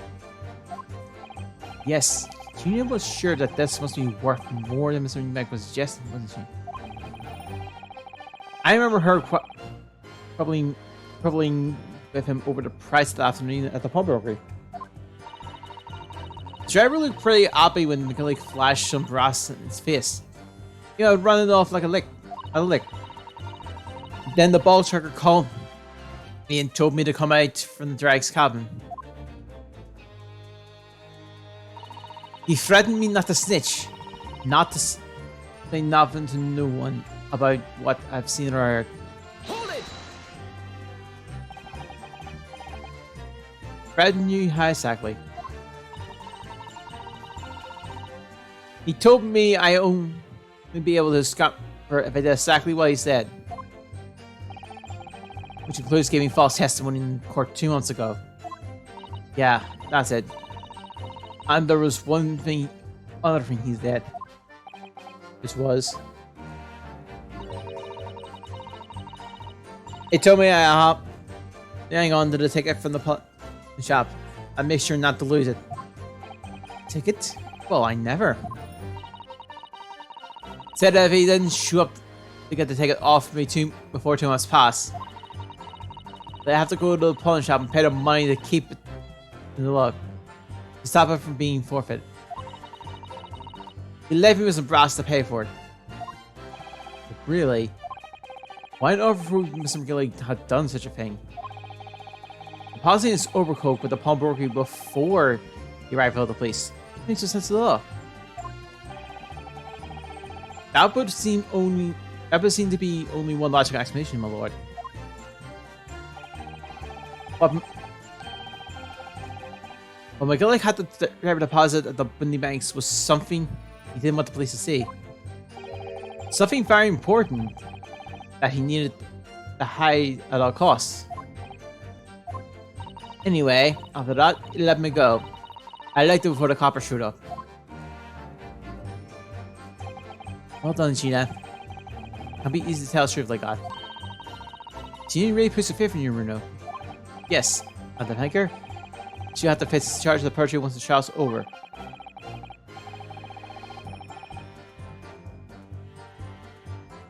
Okay. So I need to use this the time we have to get as much information out of her as possible. It's time to really go. Press for an effort, Steven. It's what's assured. Oh, another thing. What is it? What's that? Take a look at those two. Isn't it strange that they've been each other the entire time? Yes, this is strange. I think I having a secret discussion on something. I'm not sure if I'm completely comfortable with that. If there's anything I can do about it.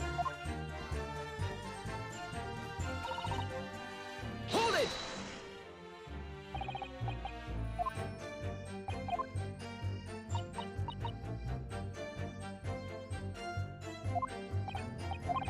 Okay. Any notable difference? It'll just be pretty.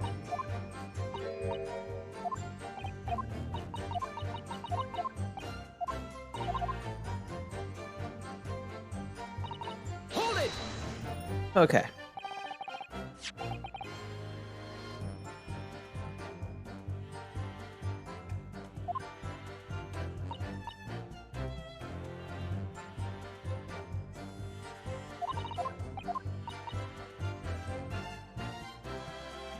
Okay.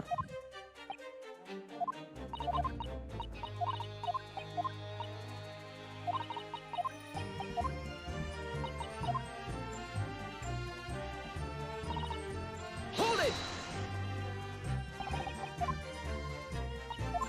Okay.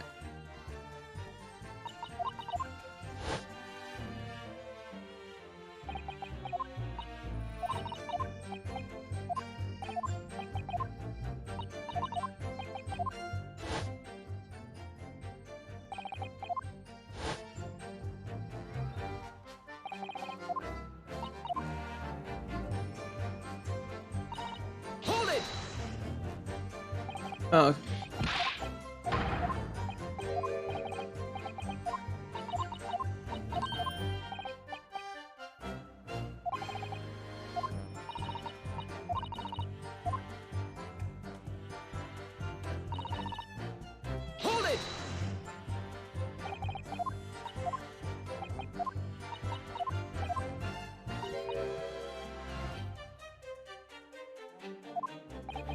Okay.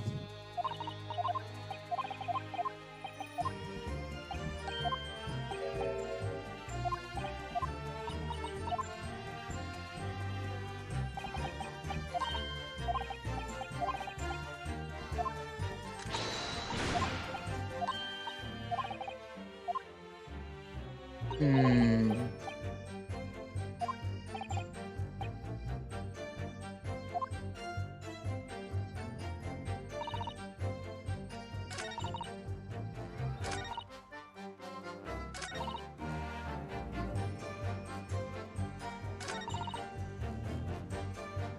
Hold it! Okay.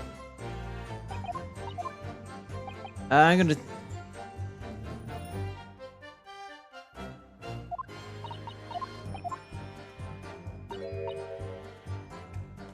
Okay.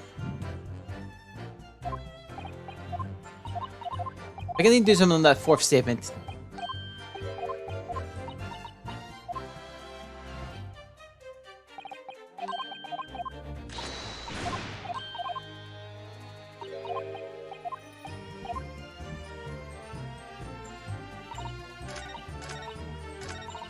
Hold it!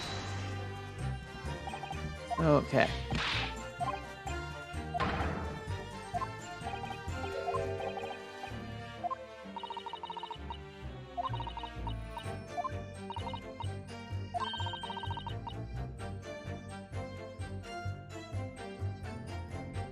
Excuse me! Okay.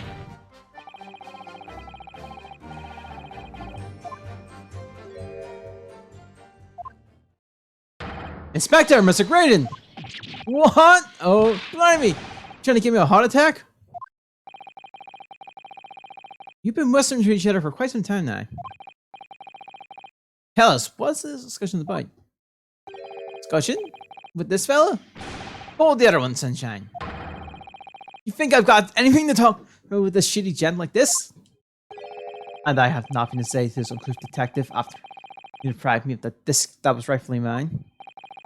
I thought you've been talking the entire time I've been crossing something to you. As if they've been negotiating.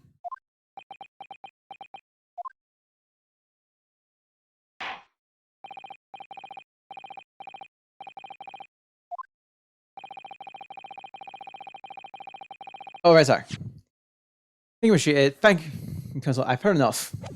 I believe we've now heard a reasonable understanding of what actually transpired on the omnibus. It would appear that on the night 2 months ago, a negotiation was taking place on the omnibus. The negotiation concerning the disc, however, matters did not run smoothly. The parties involved began quarreling over price. Mr. Regulate took what he wanted by force, at the expense of the other man's life. Which proves my point. This is clearly extremely valuable in some way. Well, I don't understand why as yet. 2 days ago, precisely 2 months after the omnibus incident, the guy cloaked and its contents were due to be forfeited. I didn't know what I should do with the ticket. I mean, the call died right after this trial. I knew that.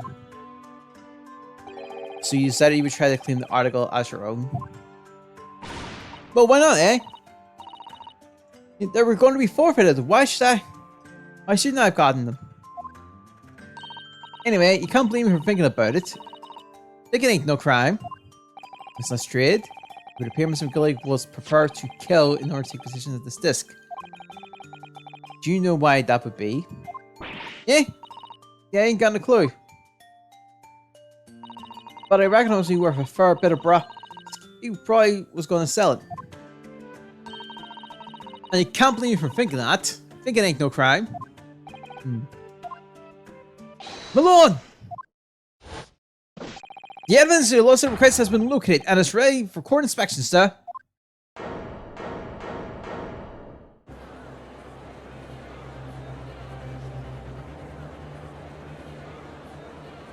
We're in part 4. The mysterious little box deposited by Mr. McGillig 2 months ago. There's no doubt in my mind that it's the key piece in this far-reaching puzzle. Or reaching puzzle.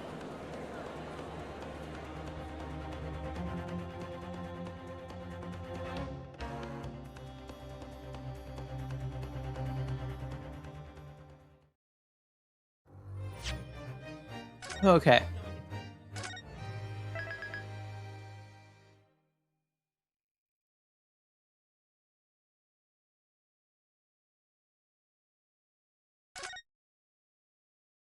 Right.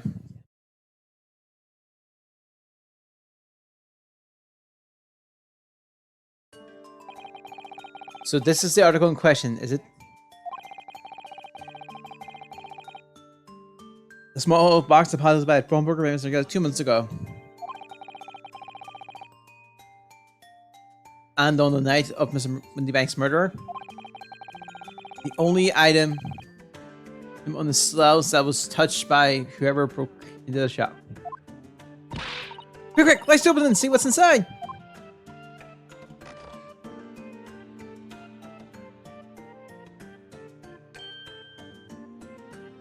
Good gracious, this is no ordinary box of scenes.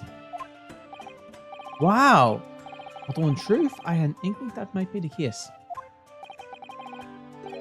It would appear that the box houses a miniature music box movement. And is it too much to expect that it would be reasonable to assume that that is a device for a playback of this disc, my lord?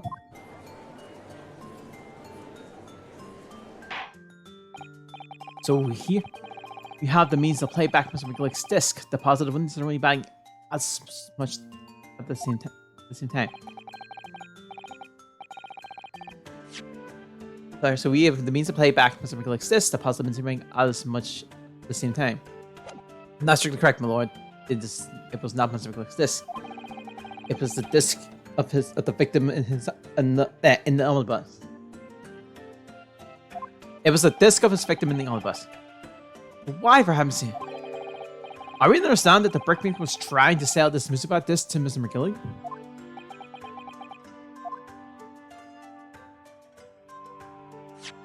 I believe the answer will become clear if you listen to the music on the disc, my lord. Yes, very well. Let the court and I listen to this curious disc at last. Hold it! Wait, my lord! Good grief! What is the meaning of this, Inspector? The music and the disc are... well, they were unrelated to the case. Not only displayed the somber atmosphere in the courtroom with some silly bit of music. Objection! This disc may very well have motivated the culprit to this case to commit murder. Clearly, there's every chance that it is fundamentally important to understand what happened. Prosecution has no objections. What? No! That piece of evidence is his property!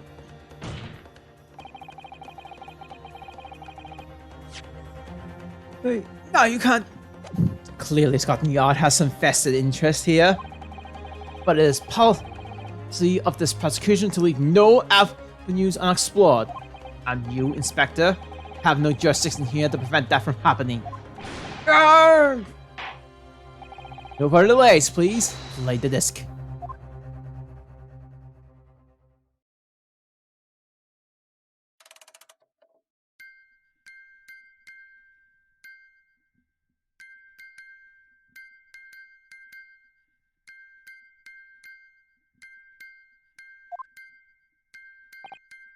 What on earth? That's certainly not what I call music. No. It's just the same note playing over and over again in a regular sequence. Mr.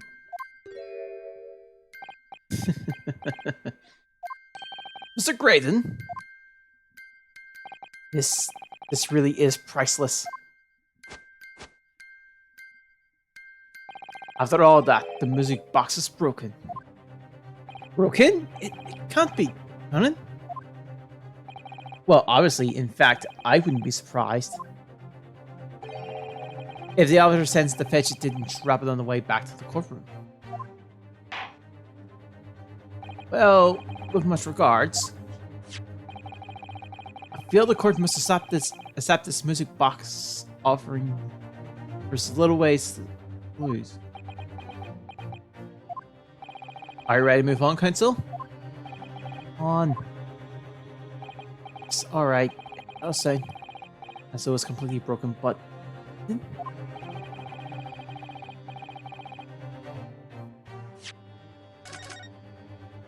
Night.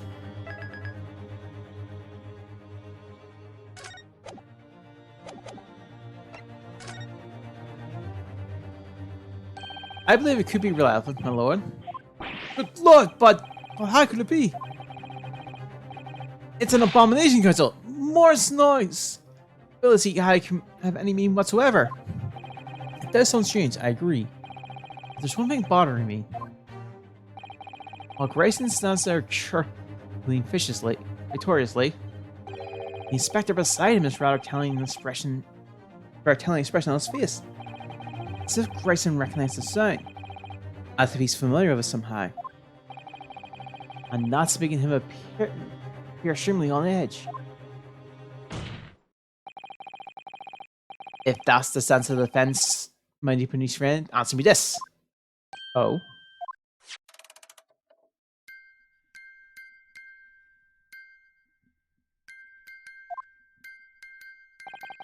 Just what relevance do you propose this waffle chiming has in this case? Defense believes that it sounds and thus is. I'm gonna say it because I think it's doesn't sound to me music.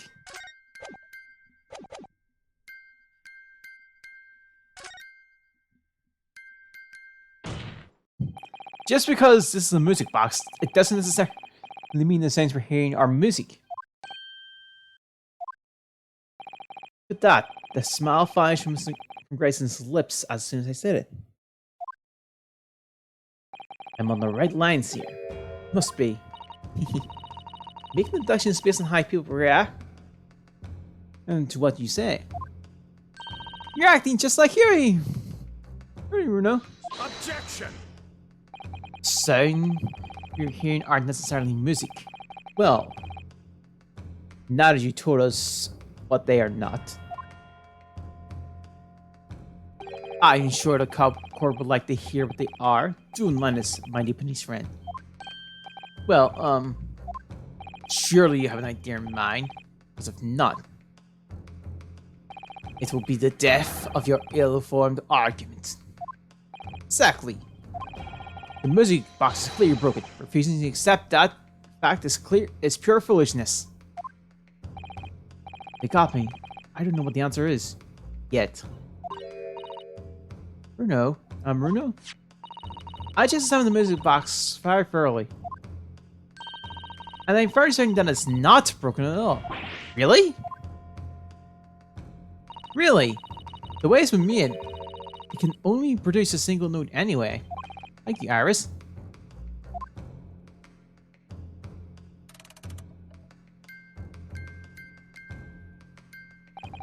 Alright. Well, the music box isn't broken. It must mean that the sound it's producing has some significance that isn't musical.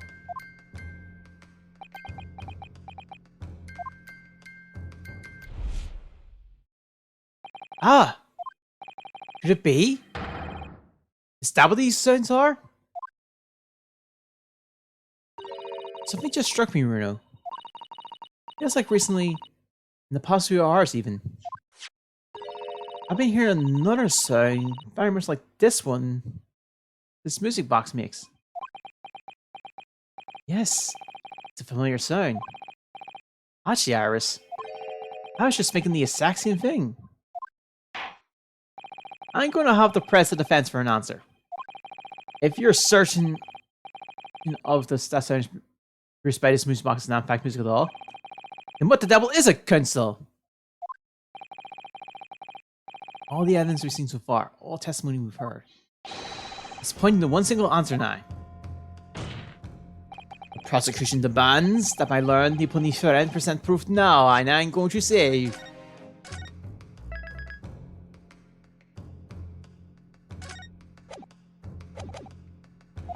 Tangible proof that of this latest wild speculation. Alright then. This could be the best chance I'm going to get the fight back in this trial. If I'm right, I'm going to join the dots together. Evidence means the true nature of the science in the past is.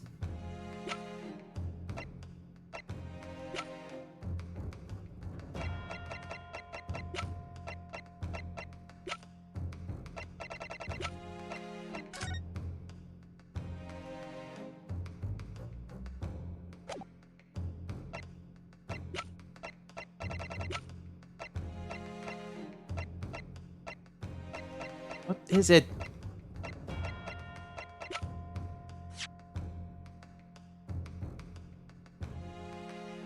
Okay.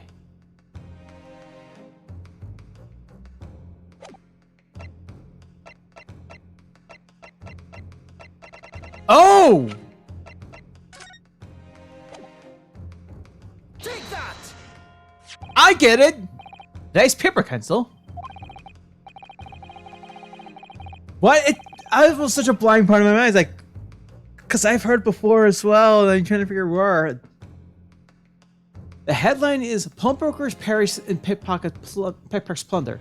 Hard to support it, your cause. No, my lord.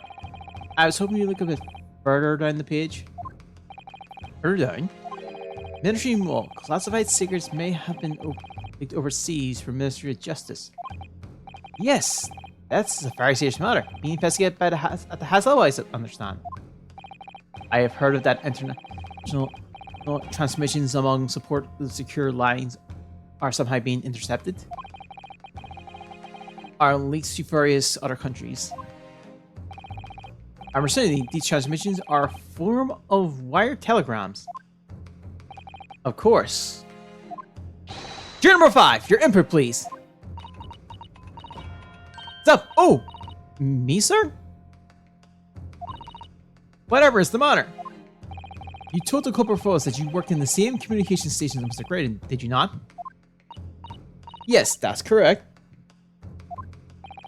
And there's a particular station where you work. Deals with government communications and newspaper reports. Oh, yes. We're not your run-of-the-mill communication station at all. Our work is extremely important. Then tell me, is this not a very familiar sign?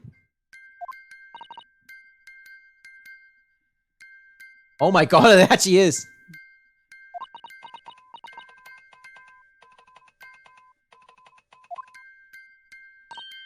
You don't mean to say it is. That's right, madame. It bears more of a passing resemblance to the sound made by your telegram machine as you tap it. I believe it's called Morse code. But I don't believe it! Now, correct me if I'm wrong, but when it comes to leaked telegrams from the government department,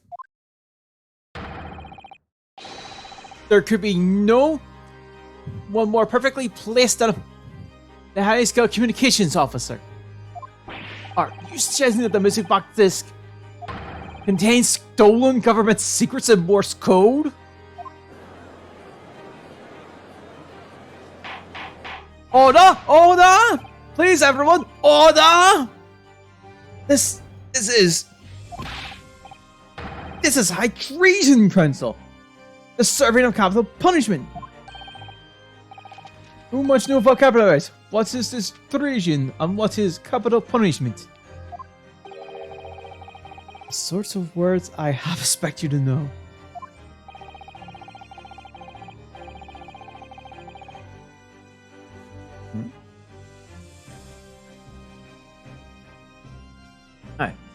For our sovereign government, confidential information, hostile nations would surely pay almost any price. Yes, and unlike 2 months ago, that was the hard negotiation that was taking place inside the omnibus. But in the end, the Gaelic perished, and the all-important disc light on claiming the pawnbrokery. I won.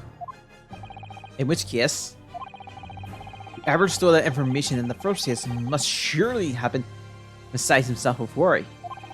Because if the disc were to be discovered before it found its way out of the country, it would reveal an act of high treason punishable by death. The corporate had no choice but to retrieve it. In order to do that, you have to gain upon the he would have to gain entry to the pawnbrokery illegally in the middle of the night. Because the article left by McGillig would incriminate him too much if it got into the wrong hands. Isn't that right, Mr. Graydon? You think that I've been stealing government secrets? Preposterous! Absolutely preposterous! So in response to the defense's accusation, you in complete innocence, do you? Well, of course I do. I had to stand here in silence while that pretentious foreign lawyer had been prowling away. Objection! Then by all means, counter the charges, sir. Prosecution demands the witness testify in response to the accusation brought by the defense. Delighted, I'm sure. The witness will is reminded that the crime under security in this trial is the murder of the pawnbroker Mr. Unibank. That being the most flagrant offense in which the law of the Islam is sanctioned a capital punishment. But the genocide of high treason is no less a serious a crime. I urge you to bear in mind as you testify, Mr. Graydon. So then, let us proceed. Hold it!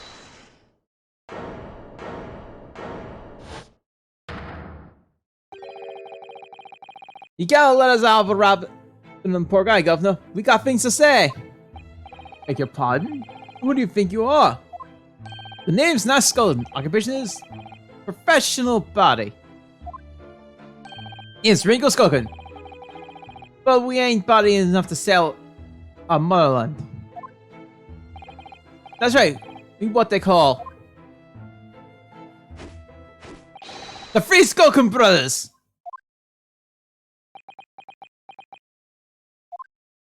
Bad timing, fellas. Very bad timing.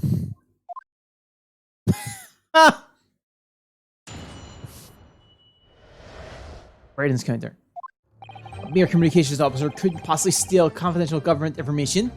Besides, the sound produced by the Moosebox aren't even Morse code. It was some low-class brick-making location with Mr. McGillig. Anyway, wasn't none. I have no relation to the man. Look, all we've done is spring to the guy for the other night like what you told us to do. If we knew what there was some dodgy government secrets involved, we wouldn't have touched it.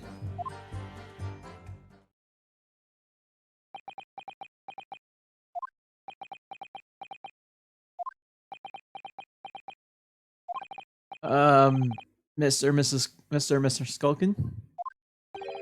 What Mr. do, Governor? What's up? I take a night that you admit to the crime. That on the night in question you did indeed gain entry to the premises illegally.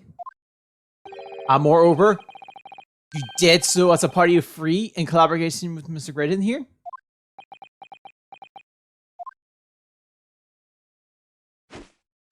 We did, Gov! We did! I taste like burning on that box. Quieten down, please. What say to you that, Mr. Graydon? I have no idea what these two ruffians are referring to. You little rotter! Getting us mixed up in all this monkey business. You never said nothing about no government secrets. It was supposed to be a straight-up job. What about the geezer whose chapel was, eh?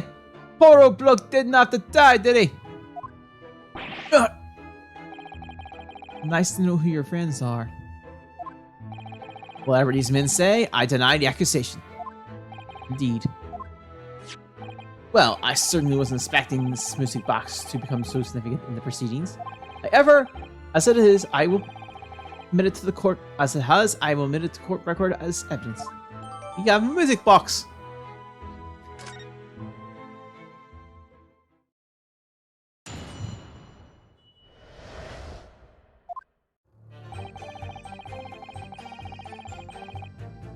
We might be at the end of this.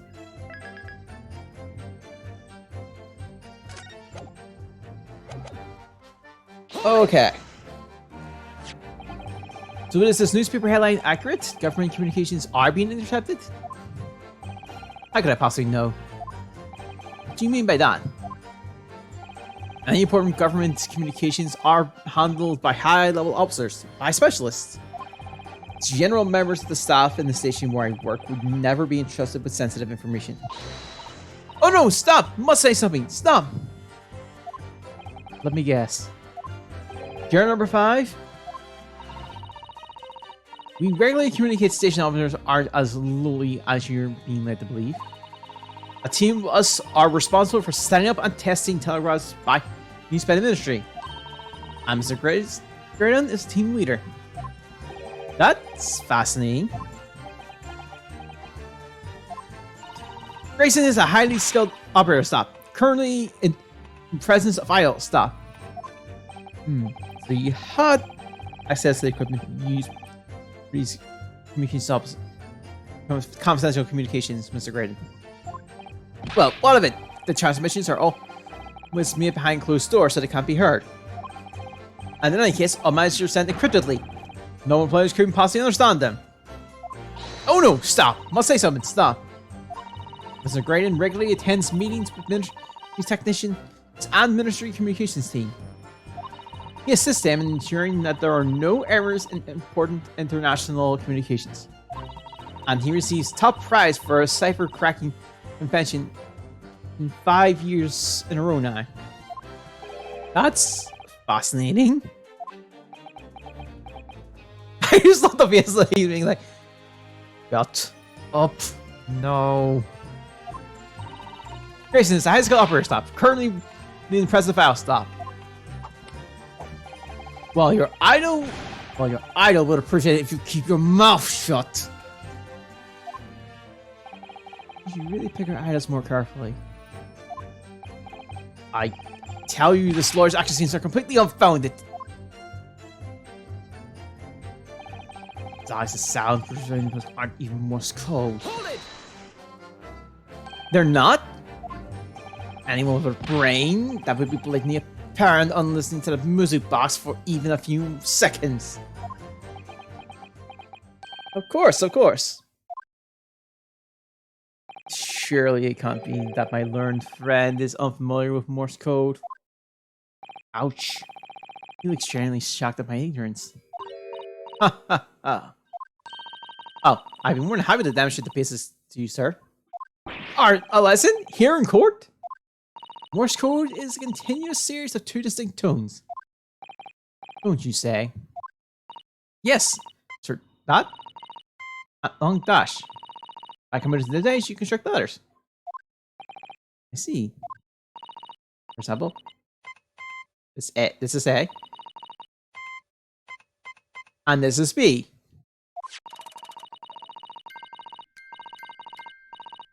But when you listen to the sound produced by this music box, you only hear one tone, don't you? But it sounds so similar. The rhymes the same in everything. There's no script. This concerning means this apparently random sequence of sounds. So your assertion is fundamentally flawed. That is not Morse code. No! Really? You shouldn't be so surprised. What did I tell you? That Musabaz is nothing but a worthless piece of scrap. Perhaps you might consider studying your subject matter for casting aspiration in future.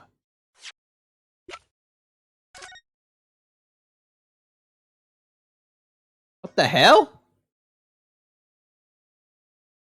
Oh, what is it, Reno? I just noticed something about this music box. Looks like the bomb opens up as well. Ah, you're right. Oh, come on, Dan. What are you waiting for? Let's open it. All right, then. Here goes. Look at that. There's another movement on their side. So does this mean you can set another disc to play back on this side? Yes, I think so. And it looks like the 2 movements are linked together. They're linked. You got 2 discs. They would both play back at the same time.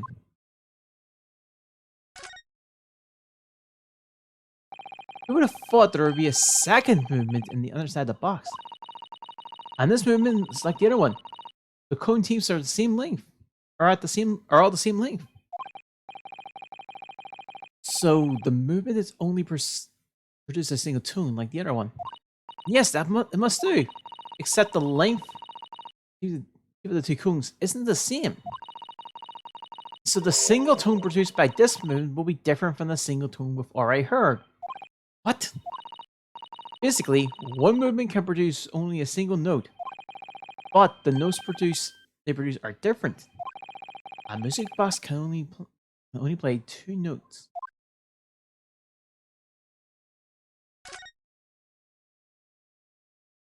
See how the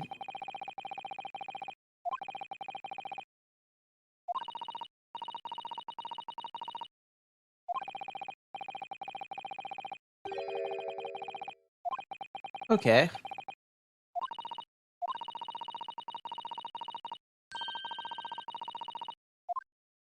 Oh, we just did that too.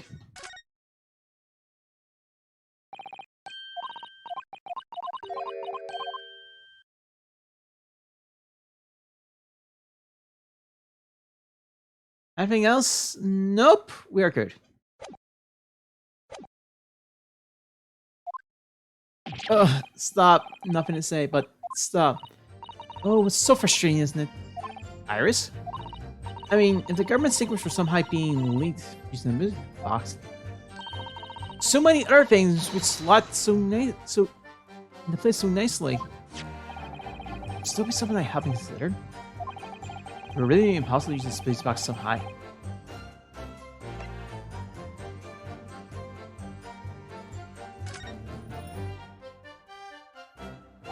There's still every possibility this music box isn't restricted to leak government secrets. That's the belief of the defense, at least. Does it lead you in some way, manipulating his friend to repeat the same line of arguments and answer him? It's already been established that Morse code 2 tones require dots and dashes. Yes, I am well aware of that.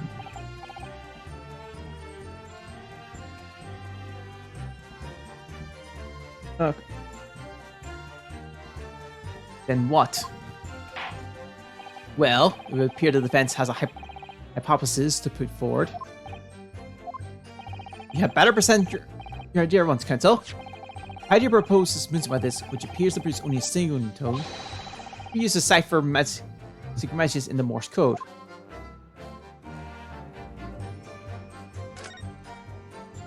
Which I just literally discovered.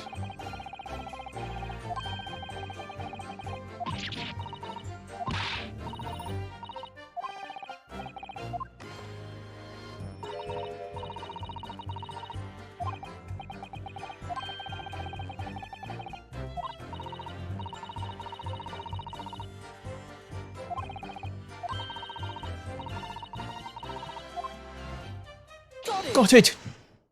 Good gracious! What am I looking at here? Another movement on the underside of the music box? What? It appears, my lord, that the two movements are linked together. In other words, you can put two discs in this music box. And the sounds of both will play back at the same time. Good heavens! As the court has heard, Morse code comprises of two tones, a short dot and a long dash. With a second disc in place, the music box could be used to generate Morse code to convey a message.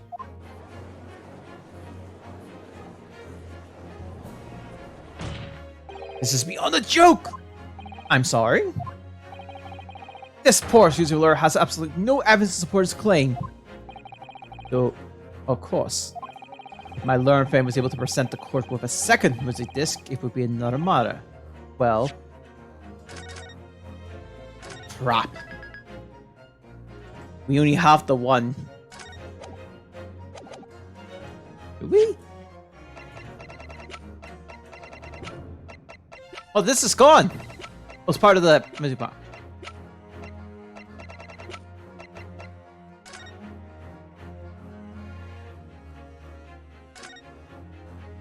How did the basket fill? That's right, I used studies since the narrative. I think it's scary story. Completely unrelated to the case, but I don't know why he forbade me to publish it. No one strange is it? Perhaps the problem with the title. Perhaps Mr. Sholmes is a family friend of someone who has had the name. Well, it doesn't quite have the same ring, but I could change to the Hounds of the Naruhodos. I'm very sure that Mr. Sholmes is a friend of someone who has that name too.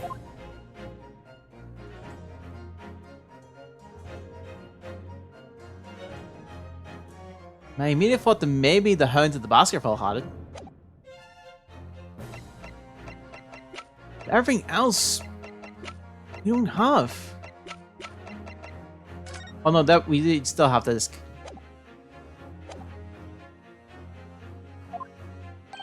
I can't at the moment. As I may remind the court that the witness has pointed out, he was not one in the omnibus with Miguel 2 months ago, striking a deal over a disc or discs. Indeed, that was Mr. Manson, the brickmaker. Exactly. I have nothing whatsoever to do with it. Though it has holes, I must admit the arguments presented by the defense has much promise. I believe this cross-examination should continue. The link between Grayson and the fake omnibus case must be somewhere. Haven't found it yet. Oh dear. It looks like you need to give your arguments some more strength, Bruno. You will reiterate your testimony, if you please, Mr. Brandon. I must, though I'm in exactly what I said at the start at this pointless cross-examination. It was some low-class brickmaker negotiating with Mr. Maker like any. Okay, I have no really that man.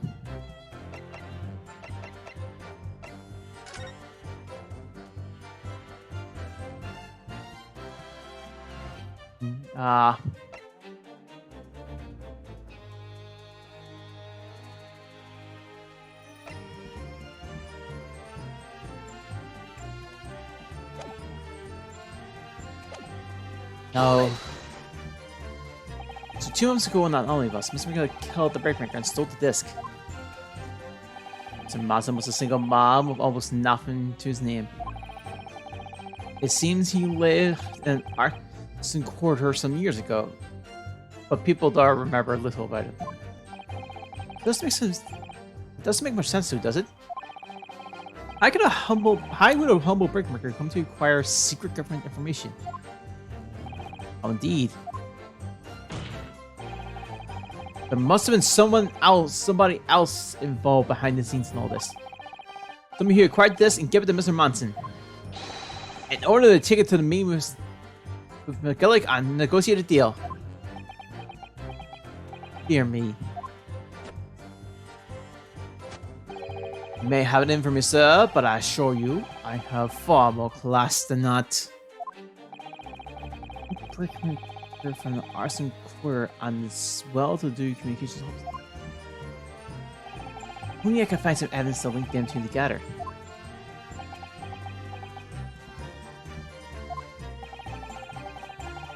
If you have nothing more out to note, let us return to the witness testimony. Look, oh yeah. Hold it! Like Mr. Gracious told you, do you mean? That's it? Yeah. Who was, eh?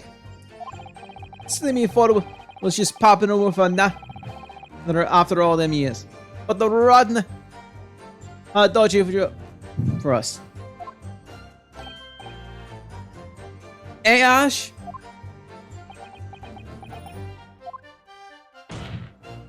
Let me stop you there, Mrs. Culkin. After all them years, you say?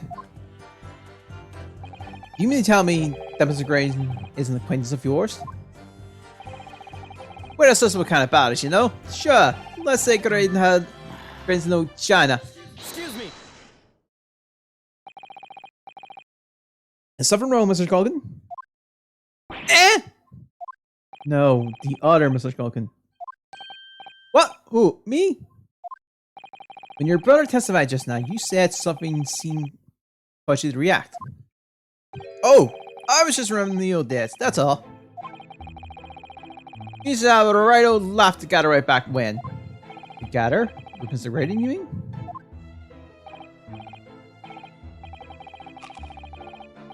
Yeah, what about?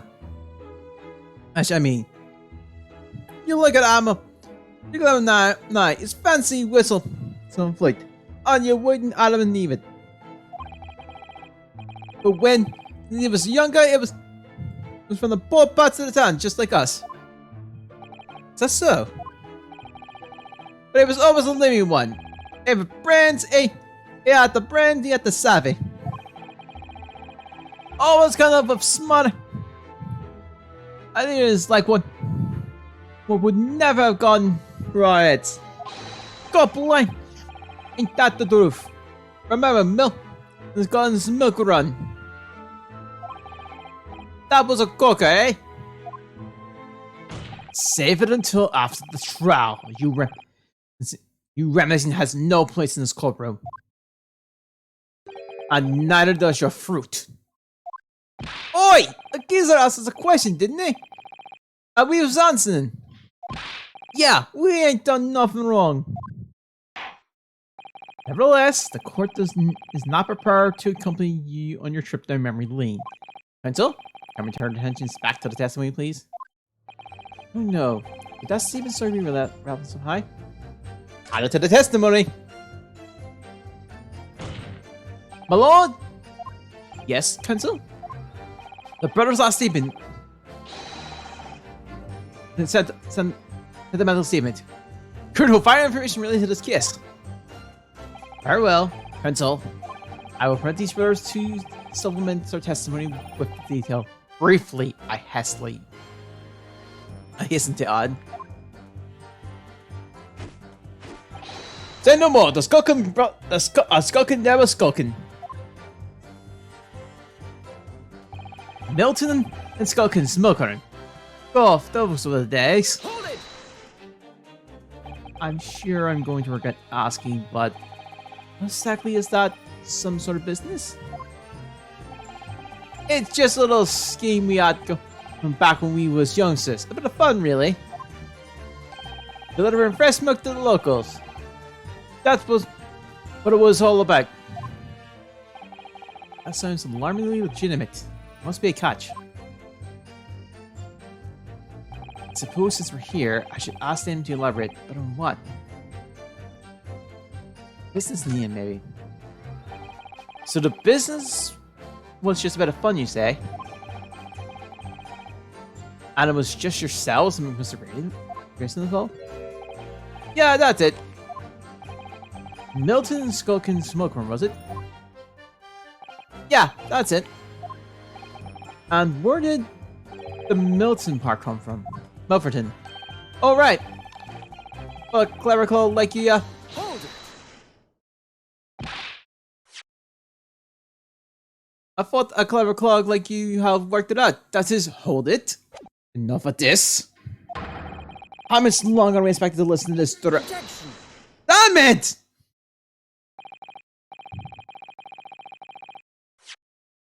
How much longer are we expected to listen to these story? I don't objection.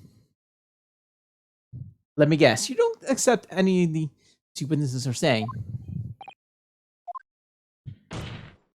Tell me, why is it that that's only in the mention of the name Milverton that you decide to interject? Because well...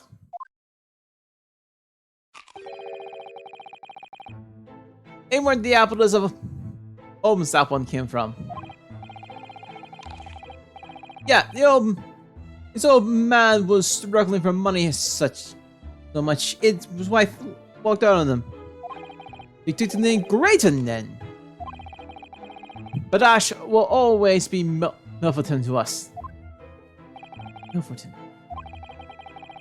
Does that used to be your surname, did it? Of course not! This is all bunking. I've been a Grayson since I was born. Do you really think you can rely on the testimony of these two thieves? You're a communications officer attached to the civil service. As such, your personal details will have been checked at the time of your appointment. It would be far. It would be a far simple matter to indeed to.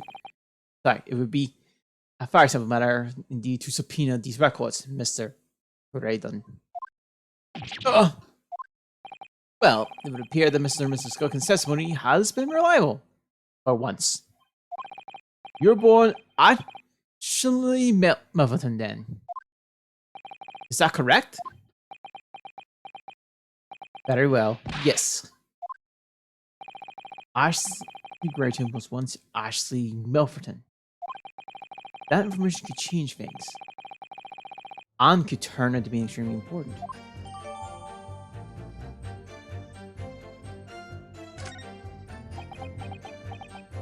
Well, his name changed. All of a sudden, we seem to be upturning necks in a serious matter of national security. Although all this talk about intercepting the secret government messages is still just conjecture at this stage. It would explain a number of things, though, wouldn't it? The negotiating Jimmy overheard on the omnibus 2 months ago, and the break-in in Windy Banks. But the trouble is, it wasn't Mr. Graydon on the omnibus, but Mr. McGillick. No, that was Mr. Manson, brickmaker who was so horribly murdered. If only there was a link between the two men somehow. I know, but Mr. Graydon's testimony seemed to be watertight error. I wonder if the key to making us headway is in the cross Stanley's neck. Those two brothers.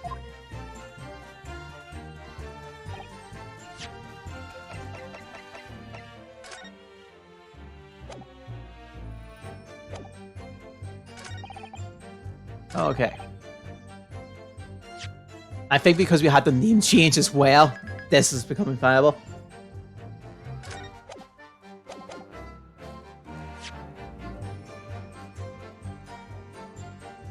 Mr. Ryder's personal profile has been updated.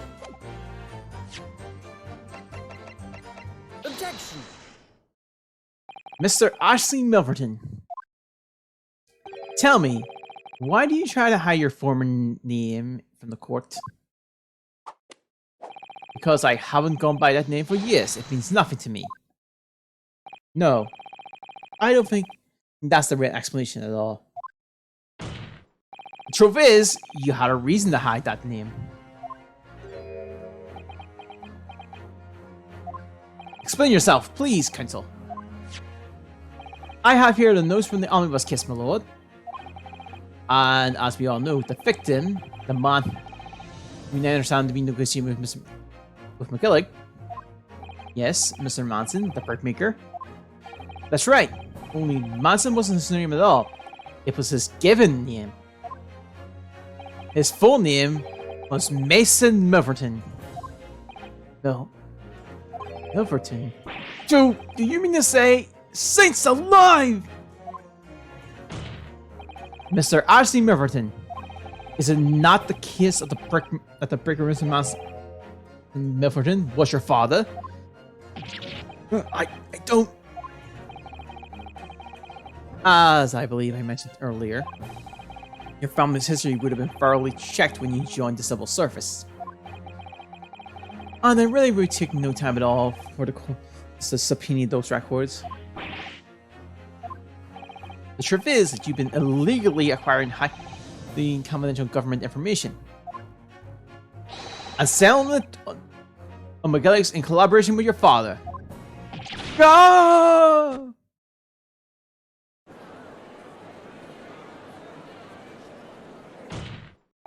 The new facts and evidence unveiled by the cross-examination of this witness all comes together to reveal the truth. Truth, you say? That you collaborated with your father, Mr. Manson Milverton, in illegal dealings with Magnus McGillick. Identity this music box, you mean, counsel?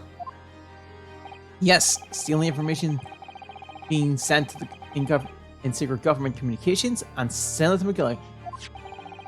Mr. Graydon concocted this elaborate scheme of using 2 music box discs to encode the information, and presumably a safety measure against the information falling into the wrong hands. And a very effective one. I shouldn't have given the scheme any credence whatsoever. But the deal with McGillick went sour, and the brickmaker met his end. Yes, but before he was arrested, Mr. McGillick managed to temporarily dispose of the stolen disc at the pawnbroker. Then, having learned of the situation, you appeared at Windy Bank 2 days ago in an attempt to recover the 2 articles McGillick had placed in pawn there. But that attempt failed. One of the discs was seized by the police, and the other never found.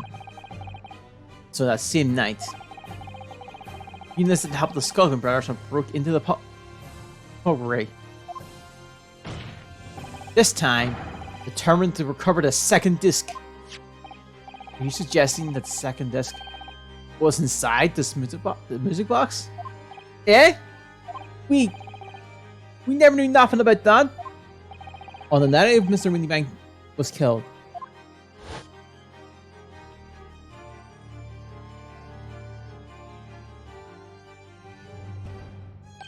the intruder to the pawnbroker touched one item, and one item alone, the music box. A rather ingenious demonstration using the 2 prints from the security cameras, indeed. So the question that naturally begs answering is this. Why was only the one article disrupted? The answer is obvious, because it contained the second disc, which the intruder was desperate to retrieve. Since, if it would have fallen in the hands of the police, it would be proof of high treason.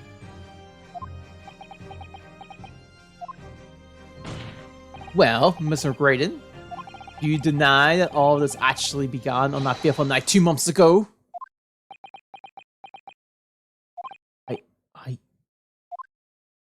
I refuse to accept any of this nonsense.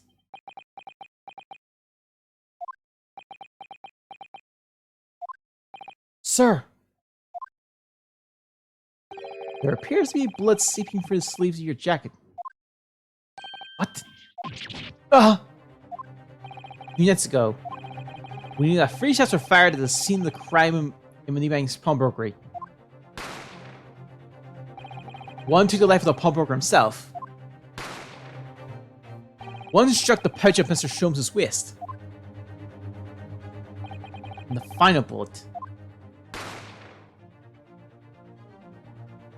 struck the calendar on the wall of the shop, having first pierced the arm of one of the intruders. Mr. Graydon, that one your arm that you seem to be trying to hide. It's a bullet wound, isn't it? He got you now, me old China. Down the clock, quits and crook, I reckon.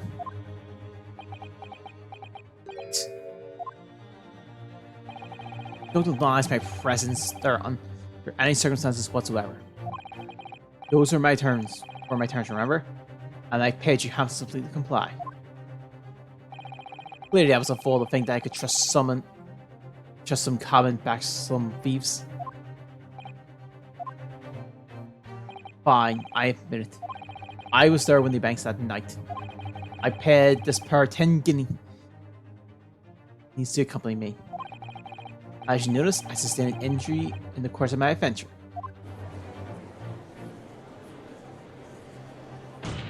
But that is all. I admit to nothing more. Stealing government secrets, negotiating with McGillick.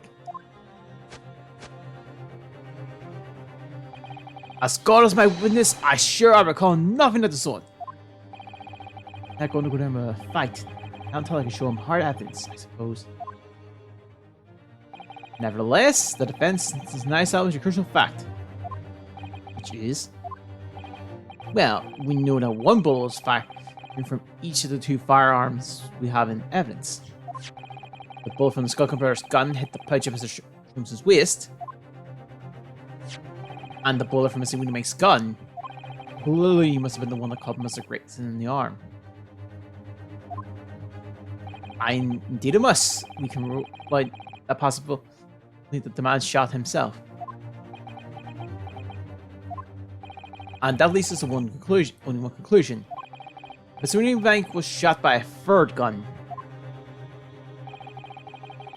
which could only be fired by the third intruder. Goodness. That's right, Mr. Graydon. The only person who could have possibly shot Mr. Remake that night is you! Hold it!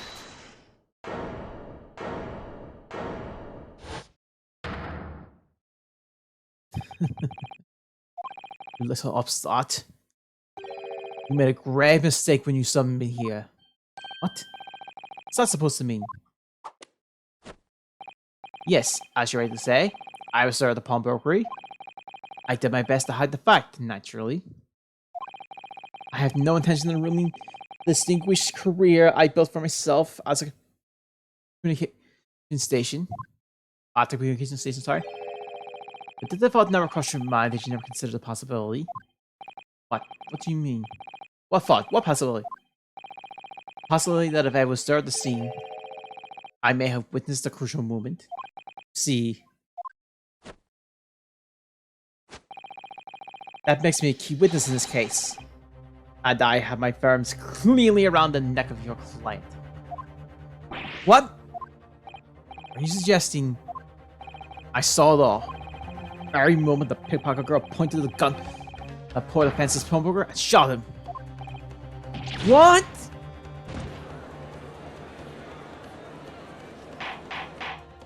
Order! Well, it would seem that we are finally entering the last act of this theoretical trial. Mr. Graydon? Yes? I trust you are fully aware of the implications here. It is shown that your claims are false. You will have incriminated yourself as the killer. Oh, I understand fully. Then I must ask you to give your full testimony once more. To explain to the court precisely what you saw at the moment the defendant allegedly shot the victim. Nothing would give me greater pleasure.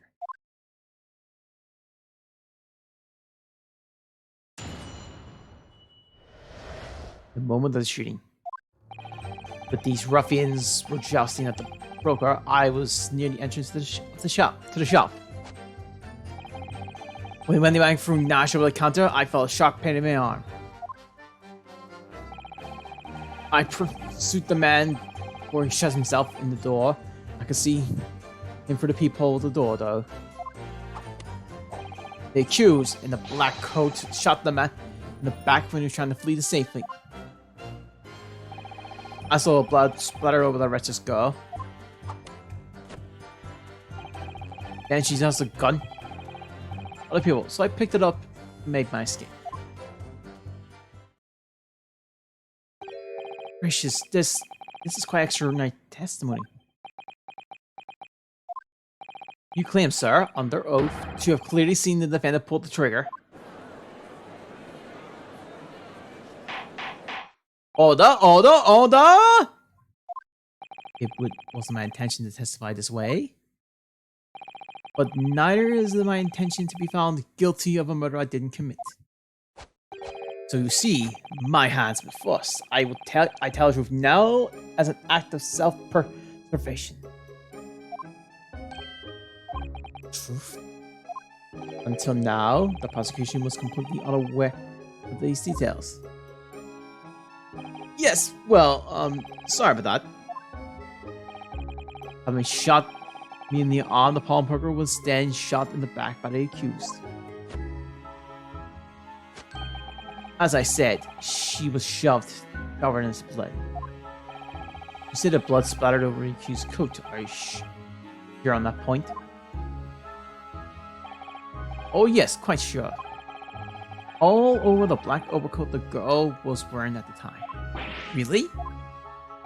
If her coats could somehow be shown to her vestige of blood, that could be conclusive evidence here.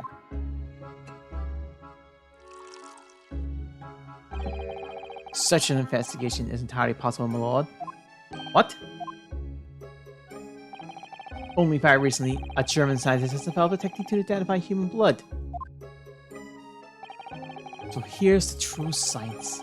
Not some amateurish detective dubious foray into the world of chemistry. There's no ideas of how these work. This ideas are all sound. Ideas are no use to us here. Science, as in law, theories must be proven before they stand. In Germany, the technique has already been employed in the courtroom as the basis of evidence. Scotland Yard has a small quantity of the chemicals regularly used with Villagers' permission. We could shatter this vestige of doubt within minutes. This doesn't look good, Bruno. Why not? Well, we know, don't we? There's blood all over in front of Jenny's coat. They tested with their chemicals. Oh, help, you're right. I was forgetting what happened yesterday. Don't move, Jenny. I'm gonna shoot!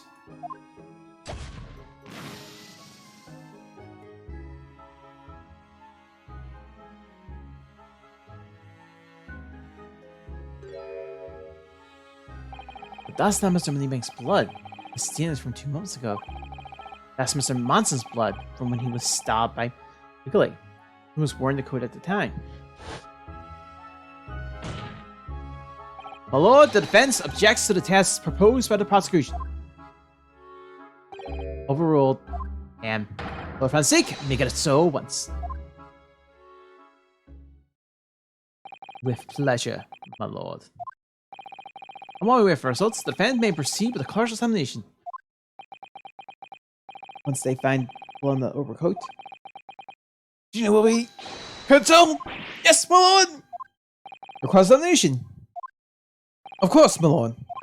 If this cross-examination doesn't go well, I don't mind to uncover some decisive evidence or a compelling clue now.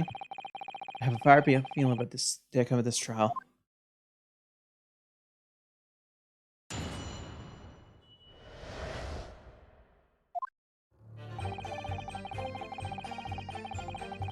Okay. We're pretty much at the end, so we'll just keep going.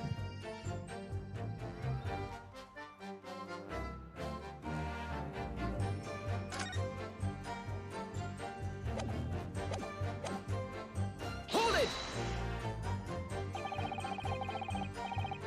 The hell?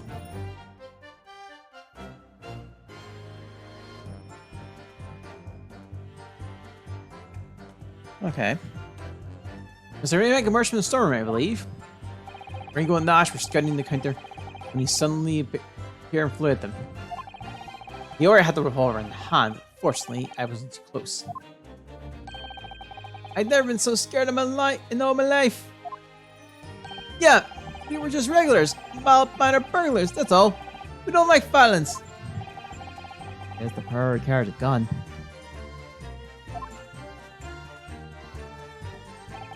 What do you mean when you said you were near the entrance to the shop? I was at the doorway, running my eyes over the shelves of forfeited items. And for the music box, of course. The broker went for Nash in the first place. And Rigo joined in, making it 2 against 1, so I assumed they could handle the situation. But I was wrong. I was trying to help a little bro. The old geezer chucked me over the blooming counter. To a pull gun on the old fella. And assuming him scamper. Are you sending upon the poor defenseless pawnbroker together? Shame on you. Sorry, Gov.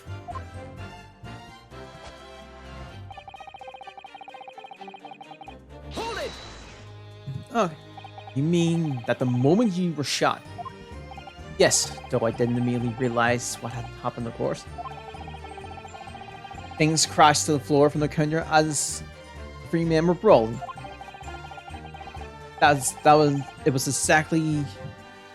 exactly that moment that it happened. I didn't hear the gunshot. And the bullet went to strike the calendar on the wall behind you, So it would appear. I looked at my arm, I saw it was bleeding badly. So I wrapped my handkerchief around it. Seeing as I couldn't explain what had happened to the doctor, I had no choice but to wait for it to heal. I didn't imagine it would be bleeding for but I didn't imagine it would still be bleeding 2 days later. Did Mr. Leebank intend to shoot you, do you think? Well, I don't imagine he ever noticed I was there, to be honest. Perhaps the gun went off accidentally. Anyway, it did quite strike home. When I put my gun on him, he tried to shove me out of the way. And then escaped from the door back. At that point, what did you do?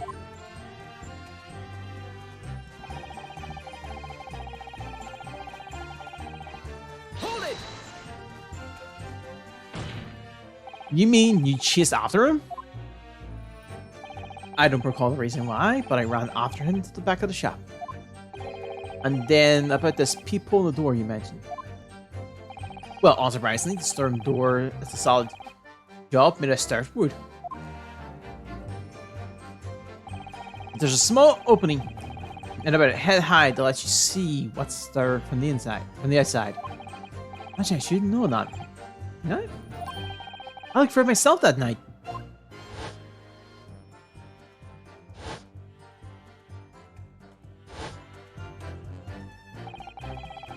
What about your burgling brothers? Did you see what went through these people as well? Not likely, Gov. Didn't see nothing to suck of. I doubt these super friends were even aware of the people's assistance. So the Gilgamesh brothers were there, but they didn't see the killings of Mr. Leebank take place. Inside the storeroom, I can see the broker and that young girl standing there. The defendant? Yes, though neither of them noticed I was looking. The girl raised her gun and pointed straight at the man. Then, what did you see next? The accused in black coat shot the man in the back as he was trying to flee to safety. Yes, when the crime was discovered, the defendant was found with a gun in her hand. But that was Mr. Leebank's gun, which was only a single bullet has been fired. And as we already established, Mr. Graydon, that the bullet was fired at you. Ah, no. It wasn't the Booker's gun that the pickpocket girl had when I saw her. Well, yes, the bullet from the Leebank's gun grazing my arm, and yes, the Skunk's gun burned the detective. But this was another gun entirely. A third gun. The Booker's gun was not the murder weapon. So clearly there had been a third firearm involved. In other words, the accused must have had her own gun with her at the time. Objection! But no other gun was found at the scene. Calm yourself, Cancel. Sorry? You must consider the offense in order.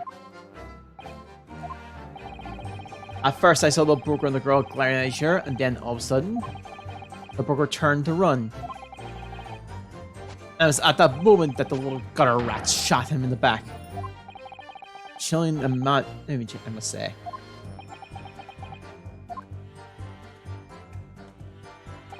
So the blood flutter. Hold it!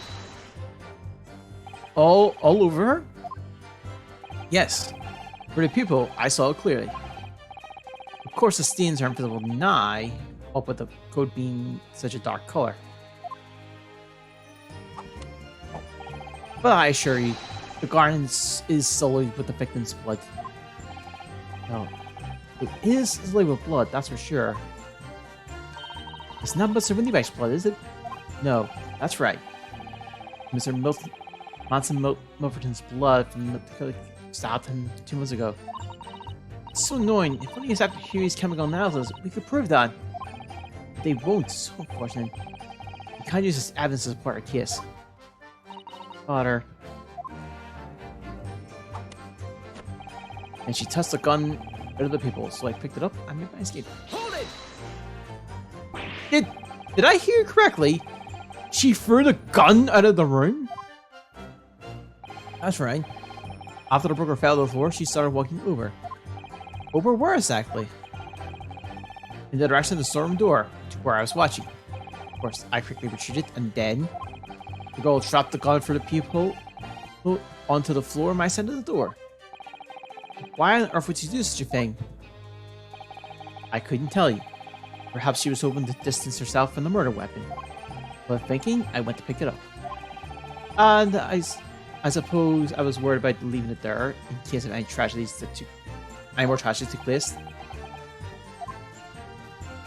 So it was she, in fact, who took the third gun from the scene of the crime. Yes, it was yours truly. I left the clean up to my lackeys and left. Clean up? Clear up? Clear up, yeah. Clear up, not clean up. We made a bit of a mess around the counter, so Mr. Whistle flute here told us to tidy up. Thingsy, they're blooming mums or something. Well, I was paying you enough, my god. Tell me, Mr. Graydon. You let the pawnbroker that night? So by any chance the second disc in your jacket pocket? You little toe rag!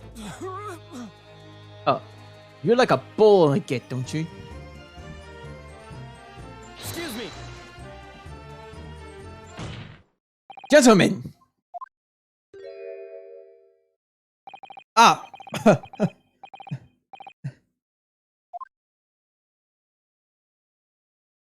Something wrong, Sunshine? That should be my line. You do realize you were just finally shaking Mr. Skulkin? Well, I mean, this needs a bit of an ain't they? What was going on just now? I saw him, it got up being whistled. What the blazes he said! Didn't you mention the third gun when you got you down to the station? And why didn't you? Because we didn't know nothing about it. All the flaming people on the door. Sorry about that. I can be prone to losing my rag sometimes. Not her, are you? Oh, blimey. Get away looking at me. I'm telling you. You give me the willies. That's strange. Inspector doesn't normally get quite worked up as that. Wouldn't normally grab someone. No, that wasn't like Grizzly at all. He's normally all sweetness and light. No matter what I say to him. Sweetness and light, no matter what I say. Yes, well, I think you may be a special kiss of ours. Well, anyway, that was definitely out of character.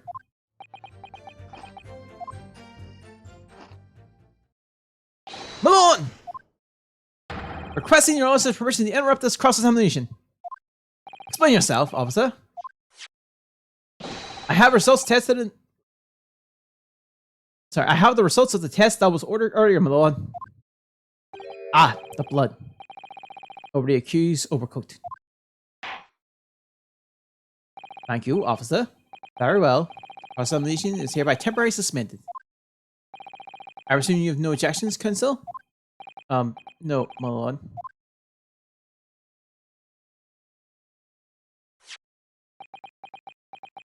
Well, there you have it. The report, please, Inspector. Yes, sir. Just a few blood were found on the overcoat of the defendant, Miss Gina Lestrade. From the extension of the scene, it would appear that they were something of a splatter following a gunshot wound. End of the report. Goodness me!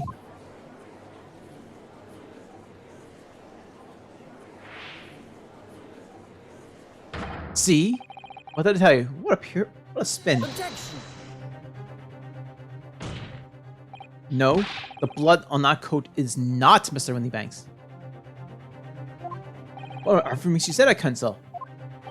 The coat originally belonged to Magnus McGilly. Just before his coat was deposited at Windybank, Mr. McGilly had fatally stabbed Mr. Mason Melverton. The blood in that overcoat is the blood of the brickmaker on the omnibus from the omnibus case. Objection! Well, the dead cannot speak. Isn't that right, my Nipponese friend? Sorry?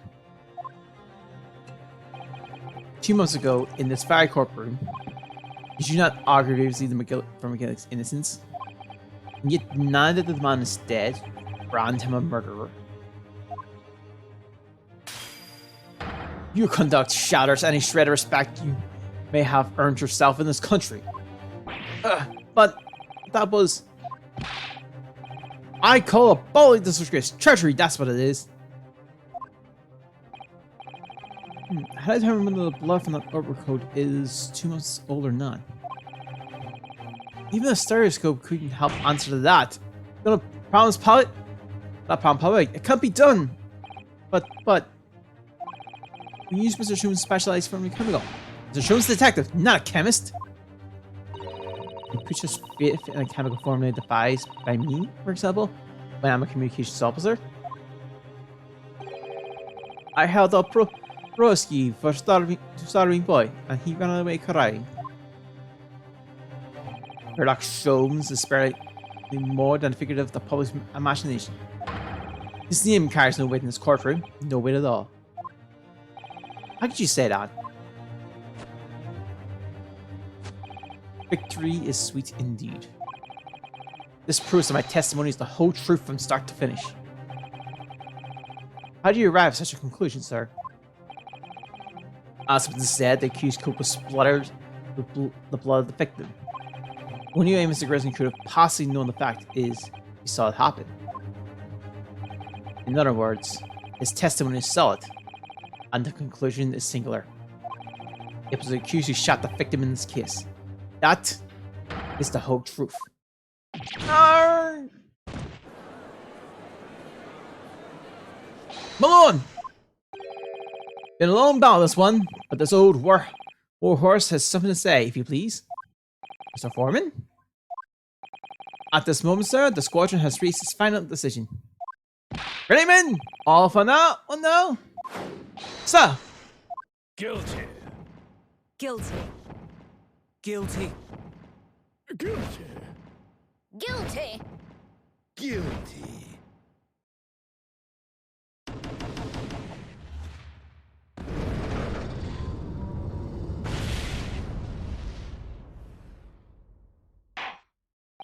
Well, it would appear that the ladies and gentlemen of the jury have reached a unanimous decision verdict.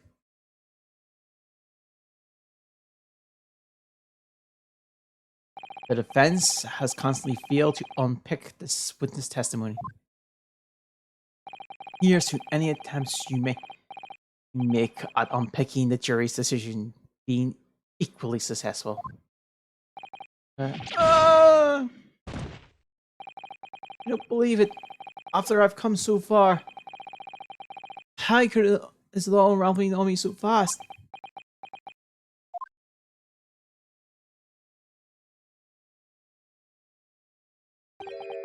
How very distressing to be held in such low esteem.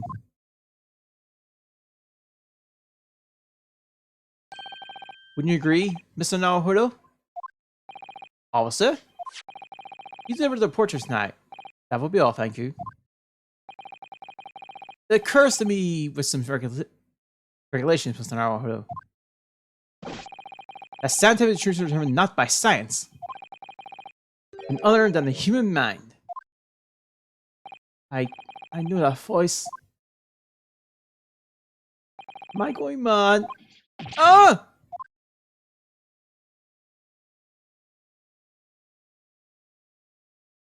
Mr. Shrooms! What is the meaning of this? His face is on the... I never noticed the foot! Oh no, oh no, oh no! What business do you have here, detective? Last I heard, you were recuperating in hospital. Well, I would be, had I not set upon an errand. What errand? Wait, it's really you? You're back at last! Yes, good day, Aris. I appear to be rather late to rise. My apologies. Now, Malone, if you will humor me. In what manner, sir? I have something of great importance I wish to give to the young lawyer over there. I'll need no more than 5 minutes. Would you be so kind to spare us that time? What do you say to this, Lord Fanseek? This trial has taken many hours of the course time. I haven't been so long already. Exactly, haven't spent so long already, we don't want to go any more precious time. As I was saying, I haven't been so long already. It would be churlish to deny the defense a mere 5 minutes. Well then, Pencil, you have 5 minutes. Let me get this overcoat back. Oh there, fellas. I apologize for my tardy arrival. The Shrooms, are you alright now? Alright, I'm all wrong. Sorry? I've only just managed to summon the strength to stand. Man, I asked the judge for 5 minutes. But I fear even that may prove too much for me. Pray forgive, I should pass out. Let's make the discussion as short as possible. Hear me, this place is full of idiots. None of them can see how wonderful your chemical blood analysis is. Ah, well. The concussion of mine was really a bit of sport to assist me in my investigations. I never took the trouble to refine for appraisal by the scientific community. I know I'm my part. Right, modesty, surely not. But enough of that. I'm here to give you this, my dear fellow. What's that? A lavender Furoshiki wrapping? A leaving present from Miss Susano. From Miss Susano? If possible, matters would be settling without me giving you this. Those were her instructions when she asked me to do her this favor. I don't understand.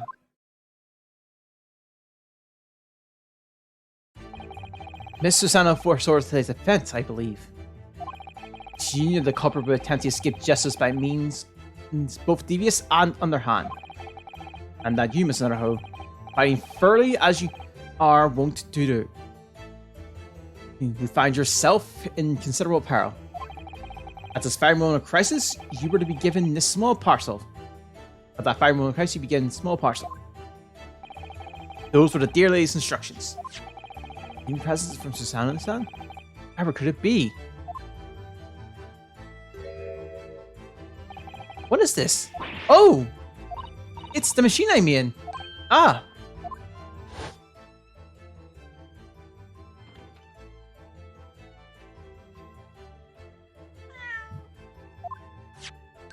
Look, I used this! It's maintenance invention. What? What is that? I call it the cat flapomat. It can make a cat flap for a little furry friend, like what? In seconds.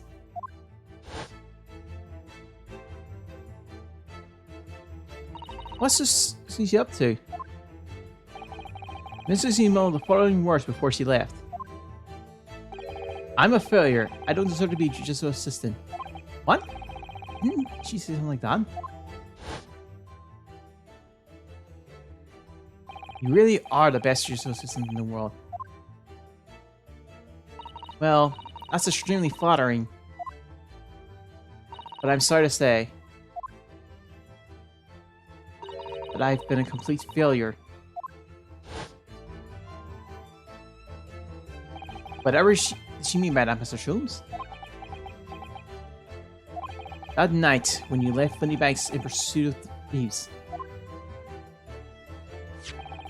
Mrs. Hano made use of this contraption for a certain purpose.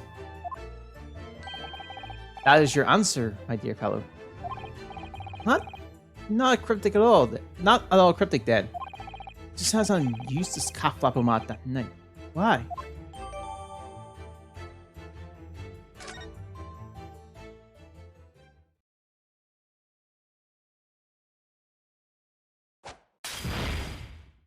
Your 5 minutes is over.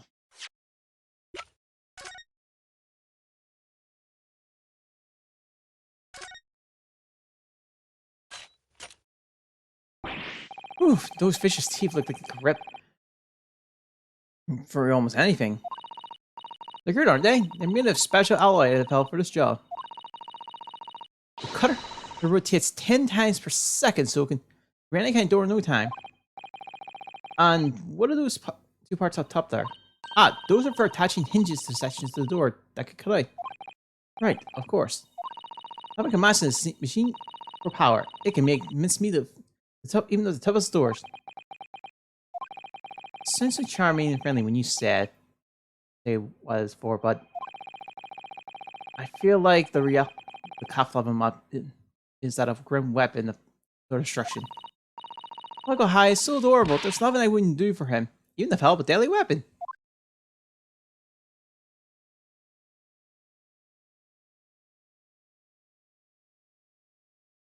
Anything? Nothing? Okay. Ah, we're out of time already?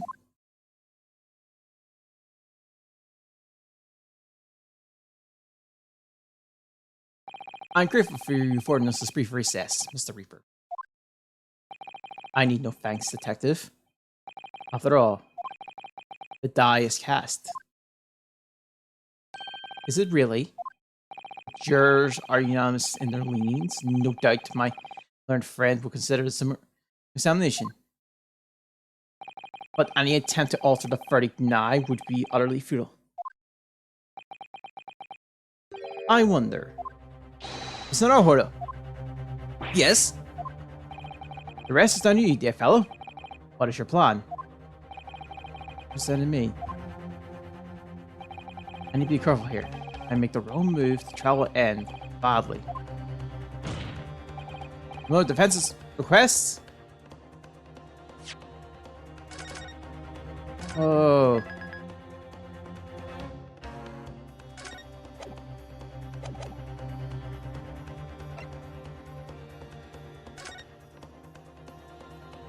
Further cross-examination. Objection! Now it. The jurors have spoken. Protocol dictates that you may not cross-examine.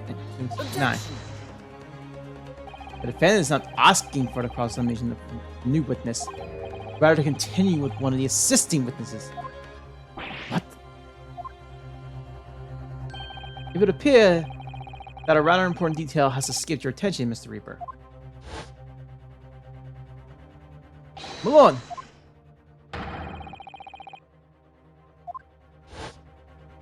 Yes, we interrupted.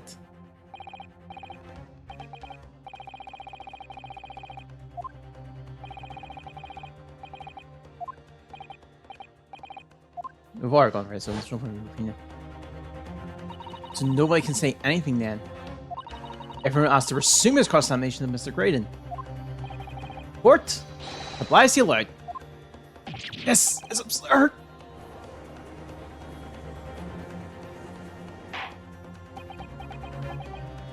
I would remind the present. I would remind those present that this is my courtroom. I concur the defense is entirely within its rights to request the continuation of the cross-examination. However, I will not permit an unremitting protraction of these proceedings. Therefore,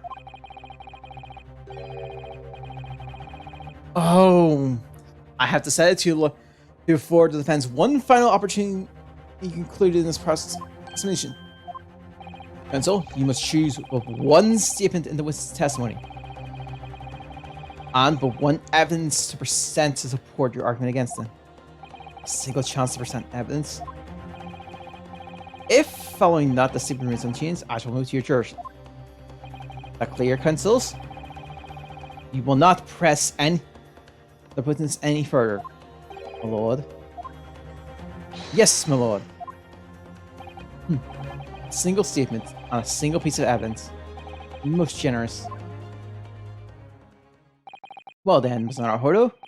It's high time I fell in a dead faint. I leave this in your capable hands. Mr. Jones!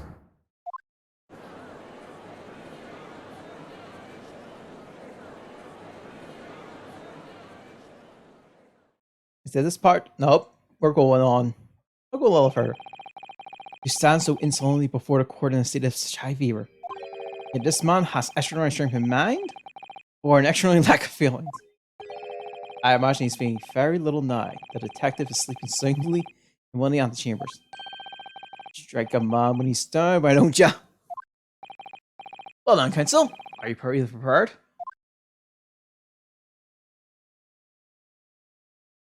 Yes. One statement and one piece of evidence. I won't let Mr. Jones down, or Iris. I won't waste the final chance this Mr. Jones has given me. This is going to decide the entire outcome of the trial. Very well then. Under the terms I've outlined, you may resume the cross-examination.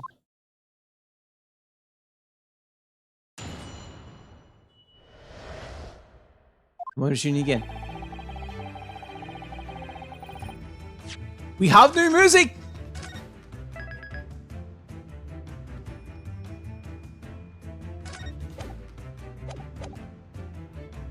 Okay.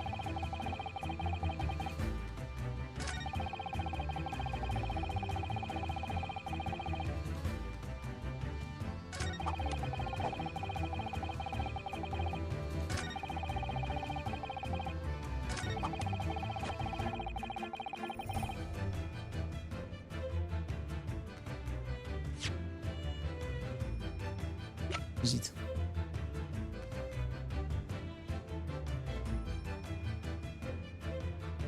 Objection! What on earth is that? We actually got it! Wow, in the first shot. It is a eccentric contraption, counsel? Ooh! It's my cat flappomat, my lord. It makes a way for cats to get in our rooms.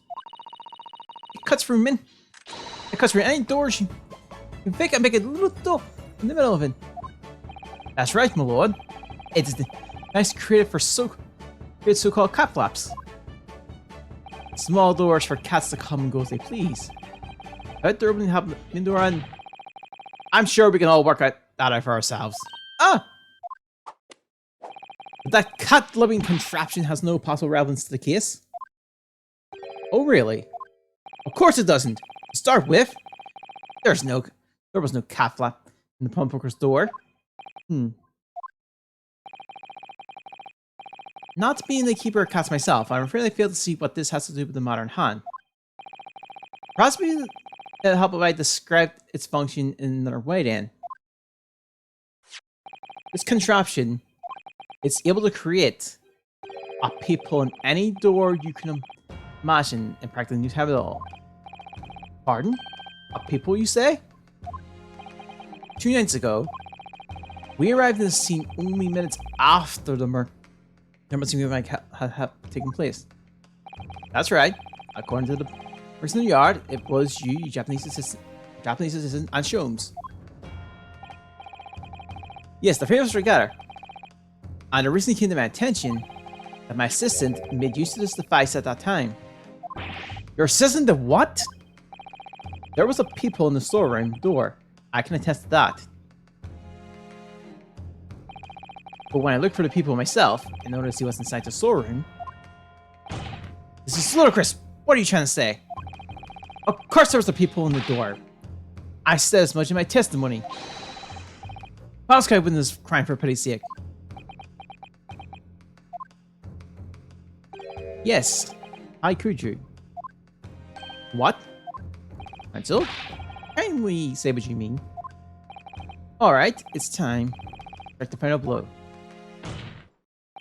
What I say is, my lord, my assistant made the peephole in the storm door. Until such time she did, door had no hole in it to look through. What? No! Objection! This is farce! Are you really suggesting that the peephole in the door was... Yes. It was created only after the incident had taken place by my juice assistant using this device. Your assistant tampered with the crime scene whilst being fully aware of the gravity of her actions? This is a most serious act of vandalism.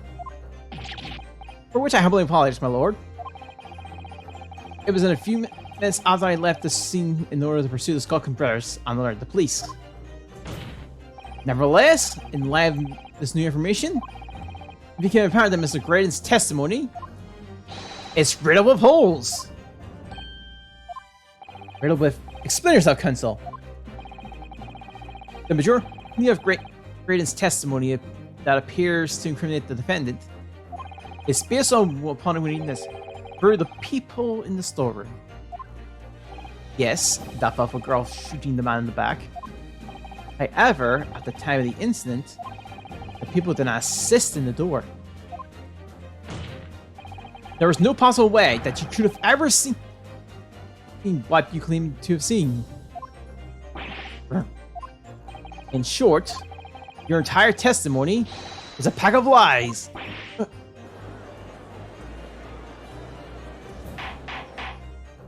Order!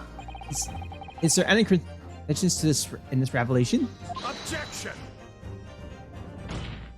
None whatsoever. As my learned friend must surely realize. Exactly.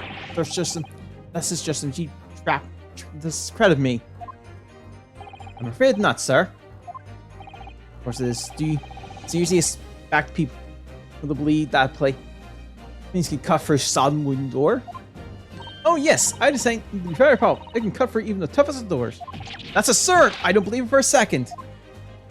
Hehe. I have a feeling you say that. What? Mikey! Joey, time for dinner! Where did she put... There's a cat in the courtroom! Well... young lady! This is the old Billy! What does not make cat flops in the old Billy? I'm not done yet, don't worry. This doesn't mean that the people who stormed Willie Banks was made by your machine. There's no way you can prove that it was. No, but it's easy. What? The cat flap on my cow flap creates are all of a fixed size. And the dimensions that people in the Wing Bank are the exact match. Hee. Oh, Silky, lost for words. Excellent work, Iris. Thank you. And now it's my learned student's friend's turn to be lost for words, I feel.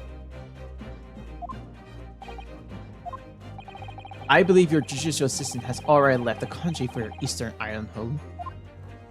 Well, yes, that's true. Then you may have some difficulty in establishing all the facts. For the sake of the argument, let us assume the people has dimensions that are a perfect fit for that contraption. In that case, when was the people cut? The prosecution demands proof of your answer.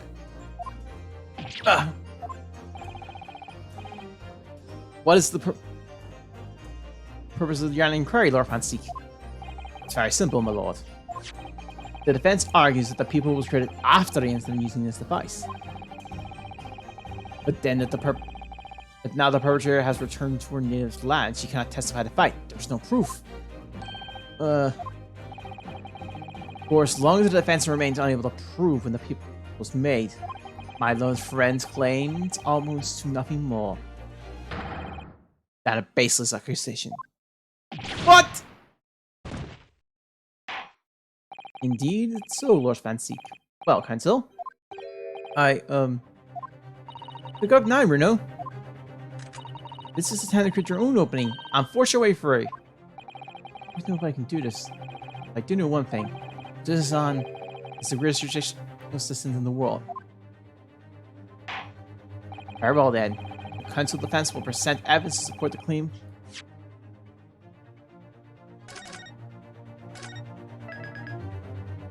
Wait.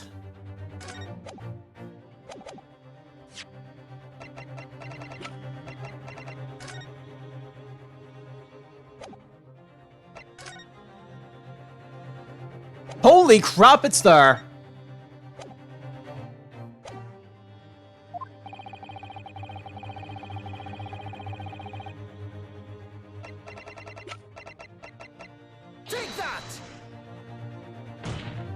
The defense believes that this is the proof the court should. Objection. And the defense is extremely hopeful. There's nothing. Ah, wrong one.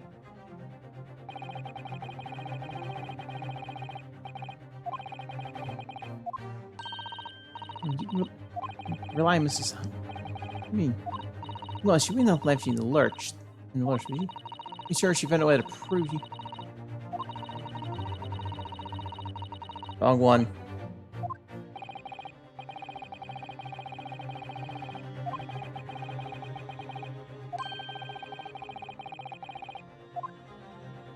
I picked the wrong one.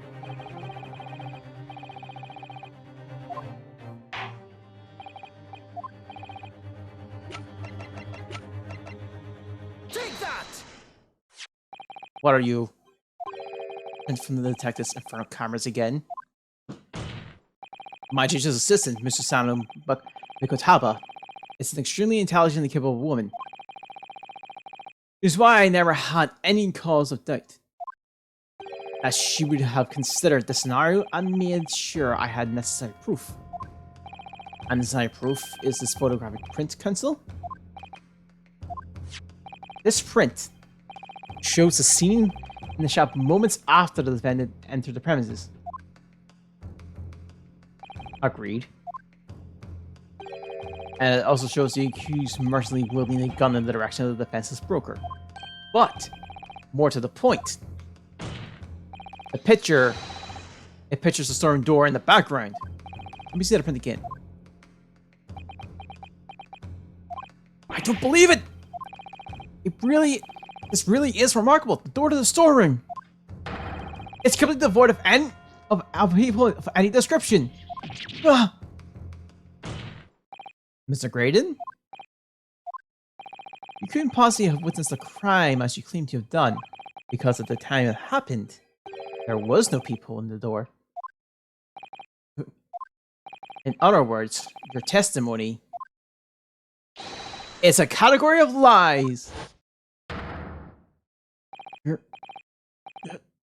Ah!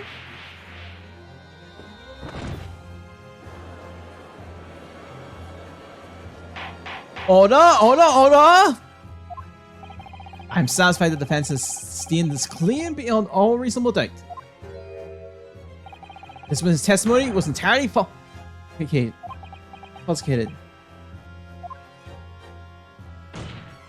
That's not the only thing we know beyond all reasonable doubt. My large friend's assistant's guilt can be long be denied. That woman tampered with the crime scene. But more importantly, there's more Lord Van Seek. The defendant may have established a reputable instance of perjury. But there's no proof that this man is the victim's killer. Yes, that's right. What? I was there at the scene, it's true. That I was shot in the arm, it's true. But that's all. Yes, in fact, if you look at the circumstances, I am the victim here! Please, no! I don't believe this. You're right, as it stands now, I don't have any definitive proof that he's the culprit. No, he can't work his way out of this now. Iris? You know what they say. There's no point in locking the cat door after the cat is bolted. They really have to show the cat leave. Isn't that right, Bruno? As Huey always says, one big lie begets another. No, wait. That might be a line I wrote for him in one of my stories.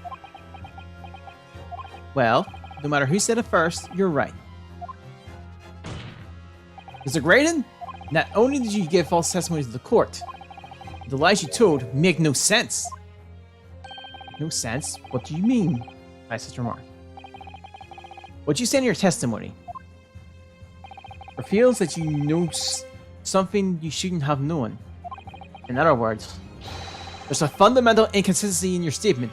What? Objection. This is provocated talk, Counsel.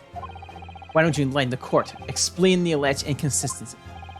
Asher's right. One lie begets another. Inconsistency revealed the lie of the witness statement.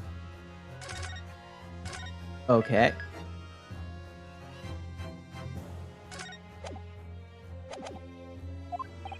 They shoot.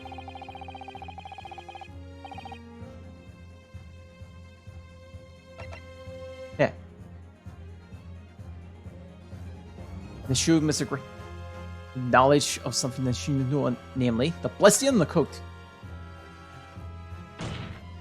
The blessing expressed on Miss Lestria's coat. That's right. The victim's blood splattered her when she saw it. But how could you possibly have known that?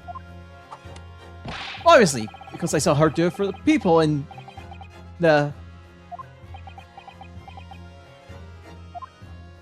The point is not that you lied at your testimony, Mr. Graydon. It's the nature of the lie you concocted that's so revealing. You're not making any sense. Then let me ask you a simple question. Why is it, Mr. Graydon, that you knew the existence of the peephole in the storeroom door? What? Well, obviously I... Ah! Has the cat got your tongue, witness? The peephole in the door was made after the incident occurred. And once I returned to the shop, having failed to catch the two burglars, Scotland Yard's investigation arrived immediately. Since that time, the police have been Windy Banks constantly carrying out their investigation. Isn't that right, Inspector Grayson? Well, yes, of course. The police is clocked full upon the articles on my lap since have been thoroughly examined them all. So I give the order to have officers working around the clock in shifts so we get through it all. And consequently, there's no way that you, Mr. Graydon, should have gained access to the shop. Therefore, you should have known nothing about the people in the storeroom door. So the fact that it assists in the basis of your testimony is completely inspectable. Yeah, good. Objection! But yet, the fact remains that Mr. Grant did maintain that he witnessed the crime take place through a peephole in the door. How on earth is that possible? Could I have a word, please, Lord Van Seek? Speak, Inspector. It's just that I really be getting back to the station now to put my report. There's really nothing more that I can add to this testimony. It was all the same to you. So it was all the same. Permission denied. Oh? It's not all the same to me, Inspector. Not at all. You will remain exactly where you are until this trial concludes. Of course, Mr. Graydon? You shouldn't have known about the existence of that peephole. Which can only mean that you must have been informed about it by someone else. Ugh. Objection! Stop there, my learned friend. You realize, I trust, that the words you just uttered have extreme serious implications? Yes. But the defense believes that the details about the case that Mr. Green claims have seen must have been revealed to him by a certain person before his testimony. And in fact, Senator Victor clues we had, the only one person that could have been.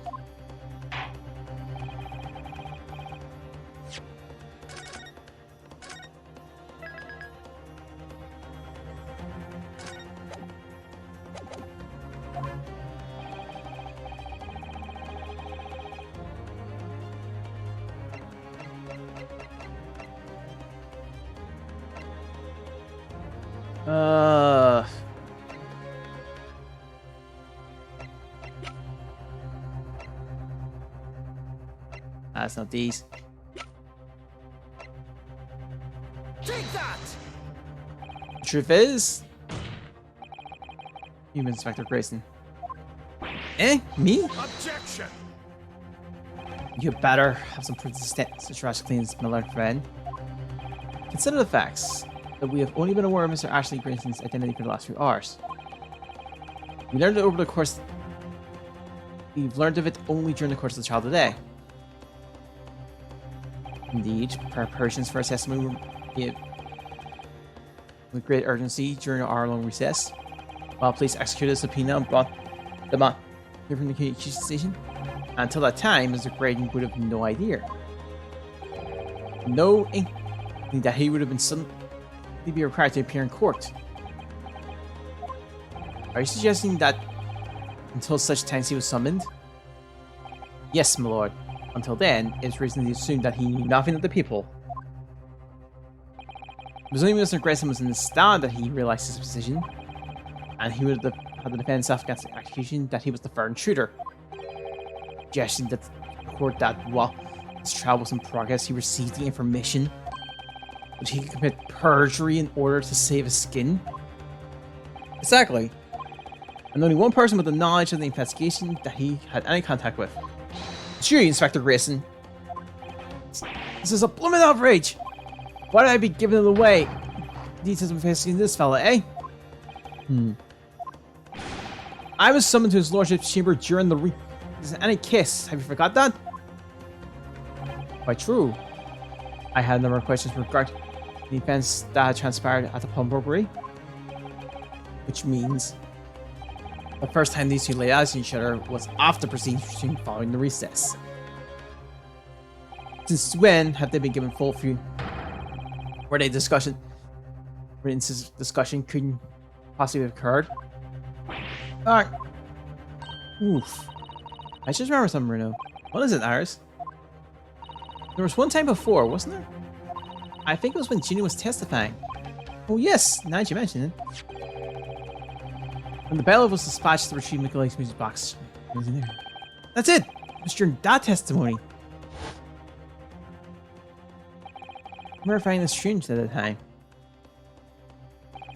Mr. Grayson and the inspector seemed to be having some kind of secret discussion.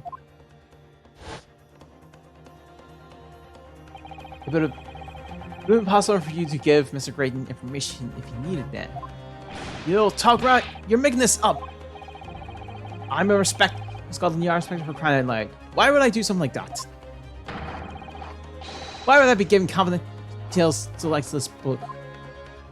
Admittedly, you wouldn't have any reason to do something like that for no gain. But perhaps it was part of a deal of some kind. Then it would start to make more sense. The old council. I wonder perhaps in exchange for details about the people at the scene of the crime, Mr. Graydon agreed to give a certain something to the inspector. I'm sure I need not remind the inspector that if found to be true, striking a deal of any kind with witness would be considered a grave offense of malversation. Well, Objection! It is becoming clear that jumping in with accusations in this is a Snippety student specially. I don't do that. But with the stakes so high, the prosecution does not prepare to into baseless charges. If the argument defense denies presents evidence to support their claim with this diabolical evidence, just what do you propose the inspector demand for this in return? The court must see proof of this alleged deal. We don't have it. It's the it's the second mission. Inspector Grayson made this check a deal. Mr. Graydon. And logically, there's only one thing that he could have asked for. That must be it! Bruno, be yes. It's the missing that would join all the dots together with this puzzle. I must pursue my answer, Counsel. But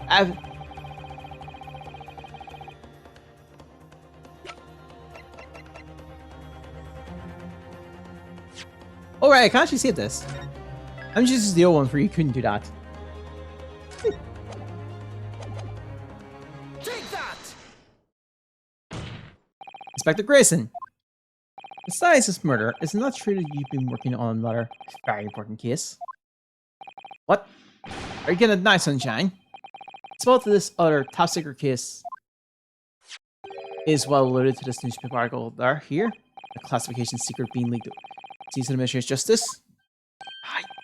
I the bleeding northern creature discovered during the course of this trial the music box deposited on the banks by Mason McGillick. A special music box is designed to play 2 discs at once. It seems very likely now that he included on the pair of discs of our McGillick's possession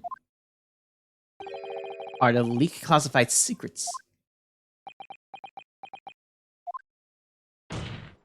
So I put it to you, Inspector, in order to recover the second of the discs containing secrets. You currently made a deal with Mr. Grayson in which you exchanged the disc for details of the case. You... well...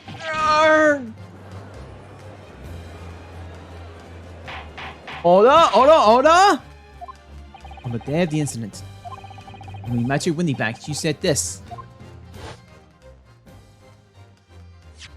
I'll be taking that whatever is of Mr. McGillick's down to the yard. Thank you very much. Hand it over.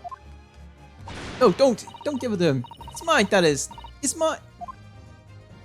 I'm sorry, miss. Anything belonging to McGillick has to be taken in as evidence now. Scotland Yard already knew at that time, isn't that right? That Max McGillick was involved in the stealing of government secrets. My orders were recover the medium used to convey secrets leaked from the ministry. And do it on the QT. Strictly hush-hush. And that explains why when I was printed with this disc as evidence in the court. You objected so heavily, I presume. Because you knew that it contained highly confidential information. Well, I mean, not likely. I mean, I wasn't sure of it myself. Or is it... I realized there was a possibility, that's all. Inspector, surely. Sure you're not saying that in order to acquire the second of these music boxes, you indeed reveal confidential details to the crime scene to the witness? Do you yet embed this man giving false testimony? There's no other way Mr. Grayson could have known the assistance of the people. It's the only explanation. A deal was struck between the two men. These two men. Okay! Objection! It, and I stress if this sober insertion turns out to be found true, it would mean that the second disc is, as we speak, in this very courtroom. Wait, what? In this very room? In this room? How could you possibly make a claim like that? Because Inspector Grayson is a Scotland Yard detective. What? What's that supposed to mean, eh? As a seasonal policeman, the inspector will have approached this alleged deal with caution. Certainly, now have accepted a gentleman's agreement in this manner. No, he would have insisted on having an article agreed upon in the palm of his hand. Gracious, then, I'm gonna say, Inspector Grayson already has the item in question in his possession? He has the second disc actually on his person? Yes! The defense demands that the inspector search the once. Definitely! They could have only have struck the deal with each other when Ginny was testifying before, and Grizzly hasn't moved from the witness stand since. My lord, please, order an examination on his personal effects immediately. Well, Inspector.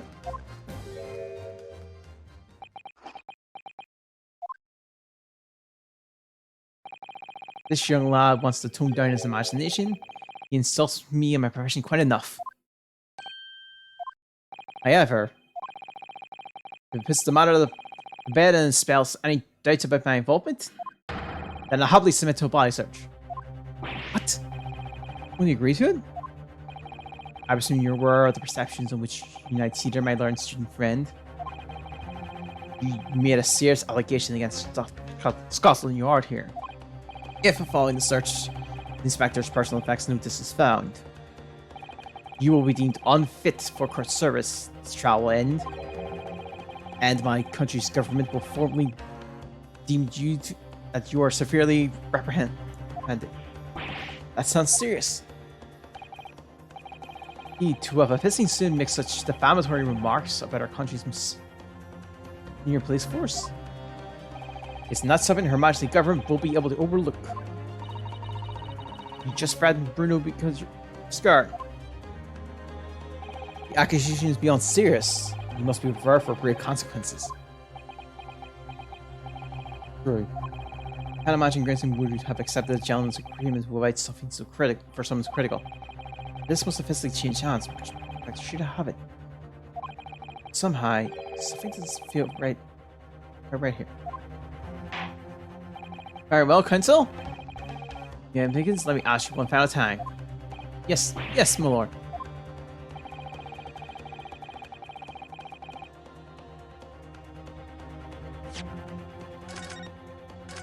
I'm gonna keep going for another 13 or so minutes. Hopefully we'll get to the end of this.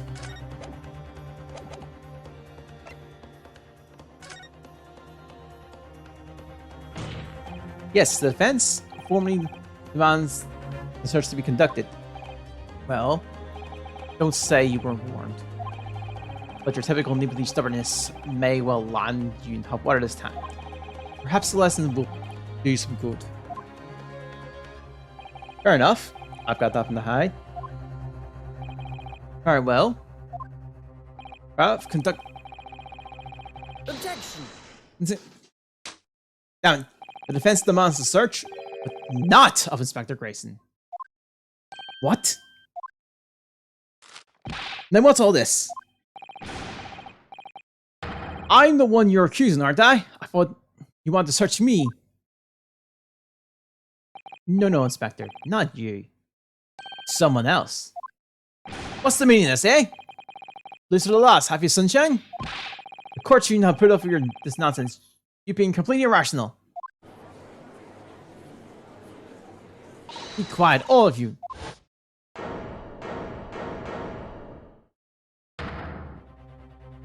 We're assuming what you all told me, and having the courage of a conviction. So you should respect that and listen to what he has to say in good faith. Because that's the British way.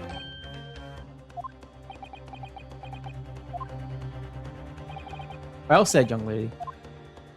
Indeed, this court isn't all the defense counsel's conviction, and equally with his next words. What? Don't be hissy, my lord.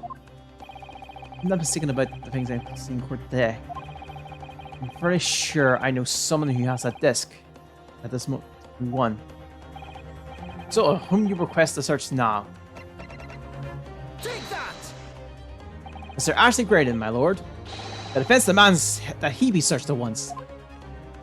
Very well. I presume you will not protest, Mr. Graydon? Au contraire.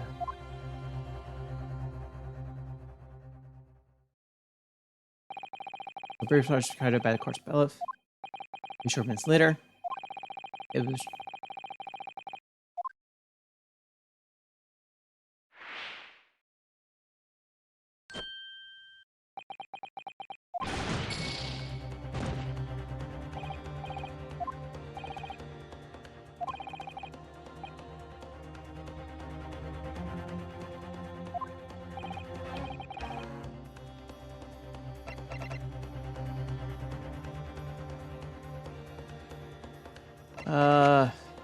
Out these two.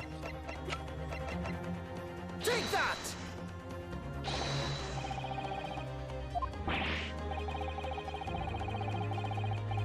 Objection! Okay.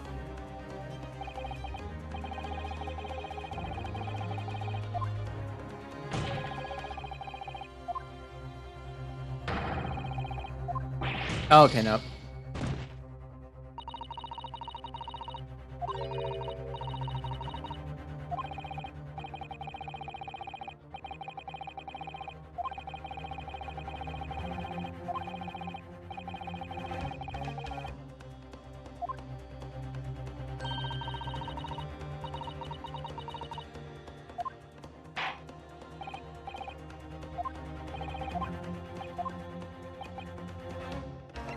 Oh.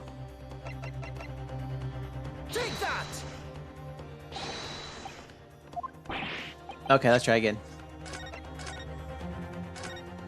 So it's running the Skulkin Brothers next.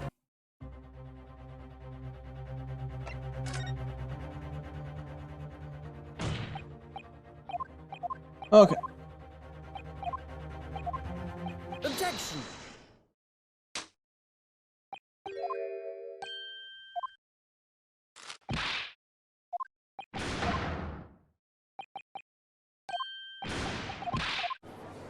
Yeah, I think it.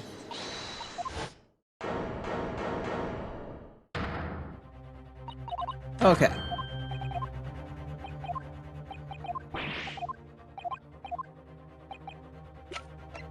Take that! Oh, Lord, Mr. That's going. Like never. Eh, blimey! Me? Him? Very well then, Belif. Restrain the effect. Witness and conduct a thorough search. Hold it! Please, Malone. Inspector. Scotland Yard, has the object to the search. Objection! Unfortunately for you, Inspector, your objection carries no weight here. Eh? But in this courtroom, only the prosecution and the defense have the authority to object. But Lord Fancy, I have no idea what force this arm play this might influence your actions. But personally, I have no intention of obstructing the course of this trial. Well, carry out the search. Now, oh, I don't know nothing about no disc. Put it down! Ah! Here, Malone! In the way, this is his pocket. I found this! Lord, that's another music box disc. I don't know nothing about it. Nothing.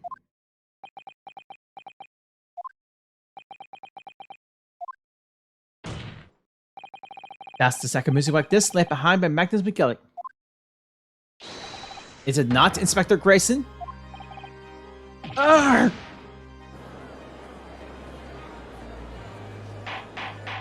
Order! Sokokin, what do you have to say for yourself? Gordon Benedict. I mean, just God blame it, Benedict. I swore I didn't know nothing about that disc. Honest to God. Consul, would you please explain what's going on here? The last deal was struck between this witness and this detective, no? But question, my lord.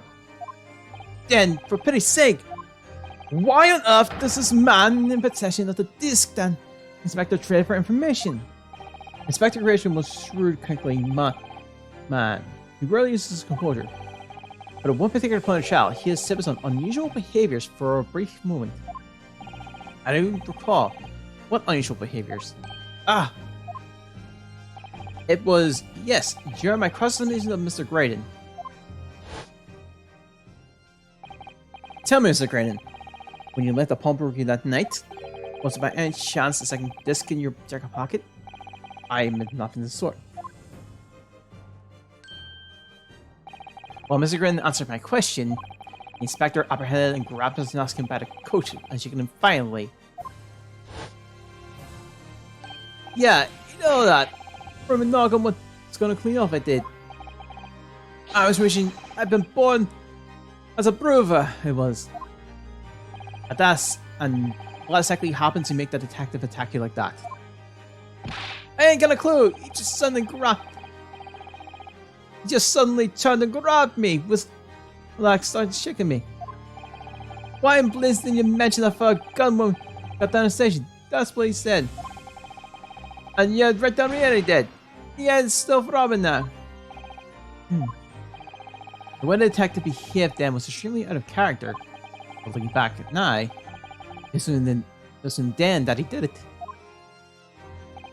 That was the opportunity Inspector Grayson created for himself in order to hide the disc. Well, bless my why, he hid it? Nope. But I'm afraid I failed to comprehend the motive here. If the detective had acquired the disc he was after, why on earth would he proceed to hide it in Norman's pocket? This is the court of law. He could have submitted the items evidence. It would appear, my lord, that the inspector was not at liberty to do that. Why not? Why ever not? As the man himself will be aware, his current assignment has some special conditions. My orders were Recover the medium used by the convey to search secret. I'll do it on the QT. Strictly hush hush. Hush hush. A top secret assignment, is it? As far as we're aware, the information stolen comes from confidential government communications, and it seemed that if the information were to be revealed in court evidence, it would be problematic. Let's solve the situation, Inspector. I'm operating on the direct orders from the Ministry. I'm afraid I'm not at liberty to answer that question. So, realizing there was a chance that you may be searched here in the court, you took steps to hide the discs you acquired from the witness. Does that mean he's only pretending to attack Mr. Strickland or to get close to him? Slipped the second disc in his pocket. So it was all pretense.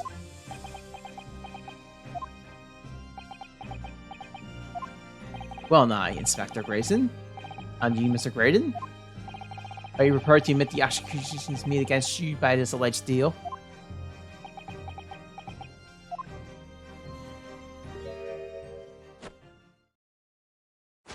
Admit to it. Yours truly, please.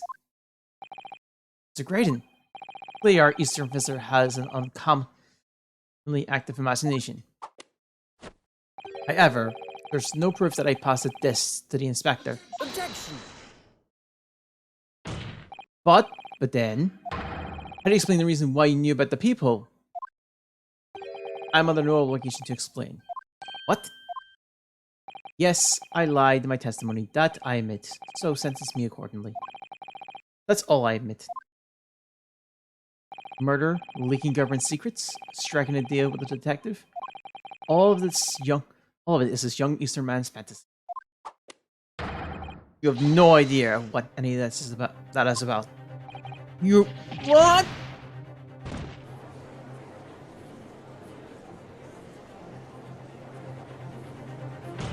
Well, what about you then, Inspector Grayson? Do you admit to making a deal in order to acquire the disc? Ladies and gentlemen of the jury, as a Scotland Yard Inspector, I will declare this and nothing more. I am acting in the best interest of the country. What I have done in the name of justice.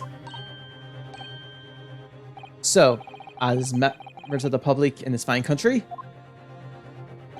I like to think that justice will be your guiding light when you're making your decision. This is quite a conundrum indeed. Rarely have I encountered such extraordinary tumultuous in conclusions of a trial. Nevertheless, in the absence of any further evidence to be presented, I believe it is time that we put the matter to their finding lean. Well, and I, as a fellow servant of the Queen country, I must say I sympathize with you, Inspector. Yes, he is a dependable man, I'm quite sure. In service, one become a good judge of character. Even crossing your eyes doesn't help when it comes to looking at this case. It's all blurry to me. Well, as a fellow professional, I like to put my faith in the detective, really. Great as a high school opera, stop. Currently in presence of idol, stop. Detective has been very much trust in the eyes. More than that, I cannot say. Believe it, the 6 years are going to believe Grayson? The declared decision 9. Is Ginny going to be found guilty? I don't mind to produce some definitive evidence right now, then I'm going to lose.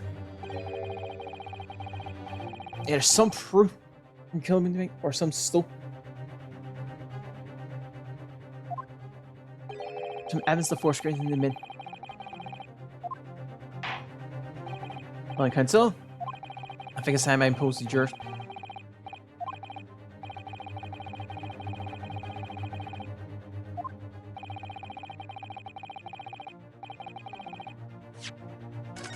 Okay, this is way longer than I anticipated. Although I've also been going over time, so... Okay, there's no choice then, Reno.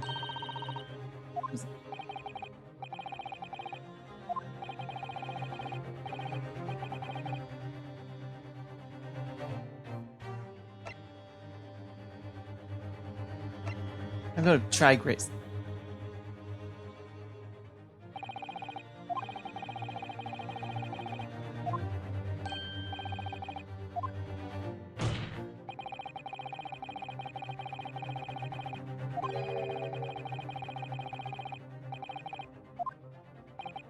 Okay.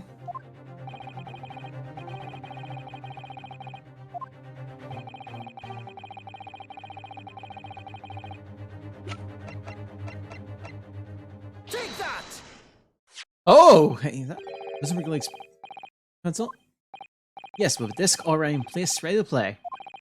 I think Ryzen can continue listening to the sound produced by the music box again. Only this time, with the second disc we just discovered is in place as well. It's this disc console. Hold it! No, wait! I can't let you do that. Why not? Because, well, because it's got nothing to do with this kiss. That's why. Objection! Not sure, Inspector. Eh? The defense has already proposed that the sounds heard by the court earlier from this music box were part of a Morse code message. We know that Morse code comprises of 2 distinct tones. Defense believes that the second disc contains the second tone needed to complete the message. And now we have a chance to confirm that theory. Turn on line, Sunshine! We're talking about state secrets here! If you go letting the whole hear confidential on the first night, it's treason! Then do you admit the charge? In order to protect those state secrets, you engage in unlawful dealings with the witness? You're... Man! You let that secret information go in the public domain, you'll be making an enemy of the entire British government, you idiot! Objection! Let's not forget, Inspector, that you, a Scot, in your order, leak confidential information details to a witness. At the beginning of the lie to the court, all because by fair means or foul, you determined your duty. Well, by fair means or foul, I prepare to do mine.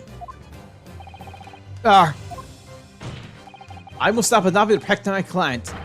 I don't care who I make an enemy of.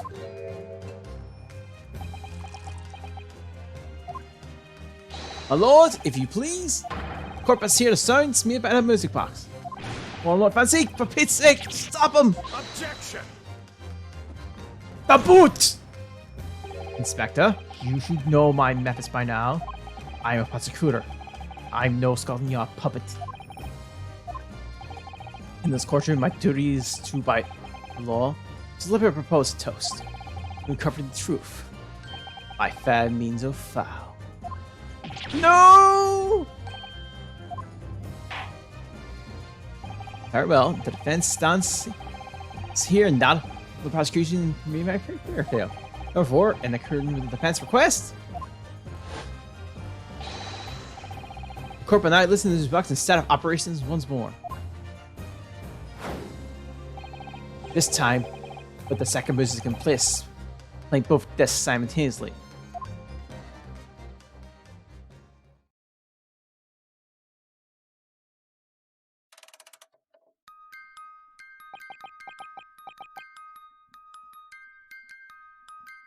Oh, listen to that! It's on distinctly 9. It's Morse code! Alright, I admit it, whatever you want. But for the love of God, shut that bloomin' box up!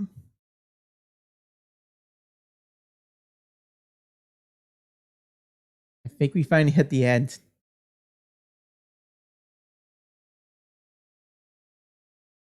Let me ask you again then, Inspector Grayson.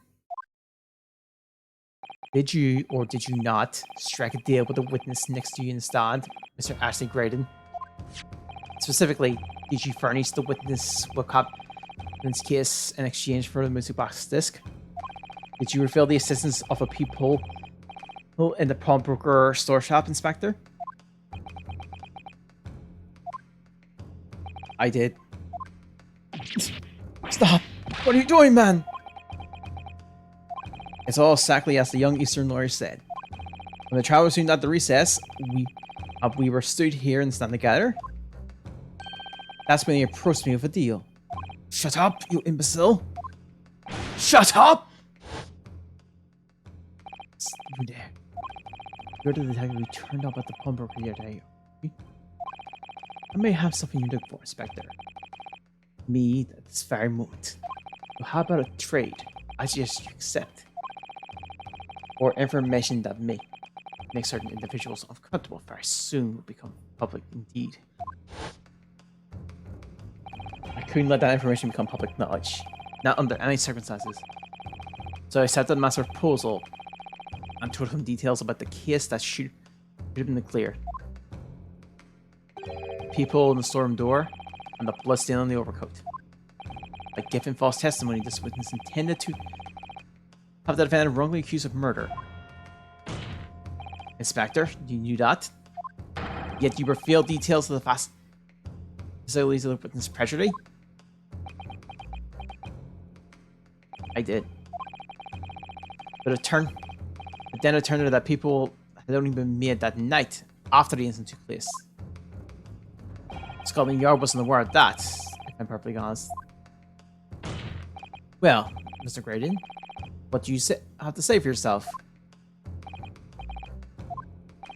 There's nothing and no one left for you to hide behind. You struck a deal with the inspector in order to escape conviction of a very serious crime, namely this. You are the third intruder who broke into the pawnbroker that night on the night in question. And you perpetrated the murder of the Mr. Pop Windybank. Yo. The king! Rise hall!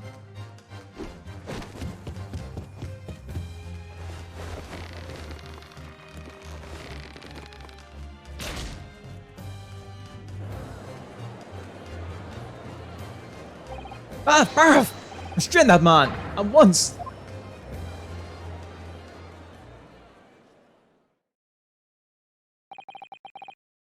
That's it then. It's all over.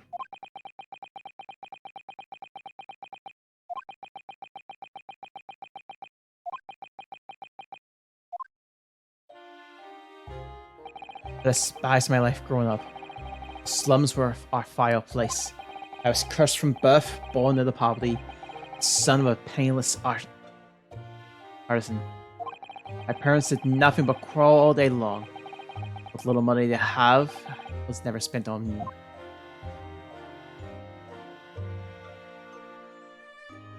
So I set about studying to better myself. To one day escape from that hellhole. I actually became a communication officer. I admire your determination. Then you decided to try selling government secrets. Why?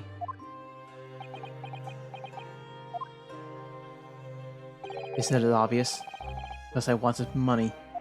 Even now, years later, nightmares of my life in the slums wake me up in the small hours. I wanted to drown them out with more money than anyone who lived in that score ever imagined. Then one day, I met him. Mr. Magnus McGillig. You're fine for pound, you are. I've money to throw your way if you're interested. All you need to do is go along with my little plan now. I was to steal ministry telegraph matches logs, and McGillig would buy them for a handsome sum. I was responsible for inspecting the military communications office, it was a simple enough task. The lure of the devil's offer. How easy it is to succumb. You must surely realize the seriousness of the crime you're committing. For that reason, I took great lengths to ensure my actions were untraceable. Using the music box. My father was a brickmaker, though my mother divorced him when I was still a child. Yes, Mr. Mason Milverton. That's right. He was very skilled with his hands. He once been a music box maker apprentice. I imagine skills would be sufficient to create a machine that could generate Morse code. I sought my father again, to employ his service. It was the first time I'd seen him since I left the slums 10 years earlier.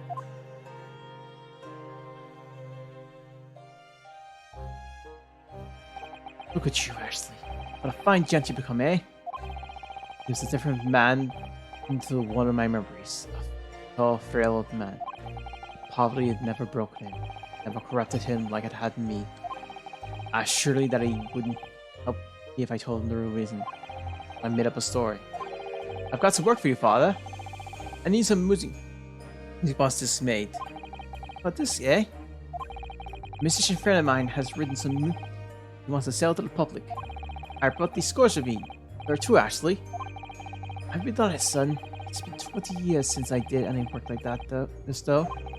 Fetch me my tools, would you? They're in the loft. That's how I had him make the two discs. Thereby splitting the information in two. We were taking considerable precautions indeed. Because I protect myself as much as anything. It means that I could do like in two separate transactions. The first involved the first of the two discs and the box repelling them. I exchanged him McGillick for 10 guineas. Then, on receipt of the second disc, he'd pay 1,000 guineas. So, what happened on the omnibus 2 months ago? Was the second part of the deal the exchange of the second disc? Yes. I sold the man information that way a number of times already. But it seemed he become reluctant to part with his money. That doesn't quite make sense, Mr. Raiden. For why in that was 2 months ago, father, Mr. Middleton, someone dealing with Mr. McGillig, not yourself. When I received the 1,000 guineas, so they're my first complete dealing with Mr. McGillig. I decided to give 200 to my father for his troubles. My father really realized something was amiss. In time, he worked out I must be involved in something dubious, and he said to me, "Next time there's a change, you'll let your old man do it, understand? Otherwise, I won't be taking your money anymore."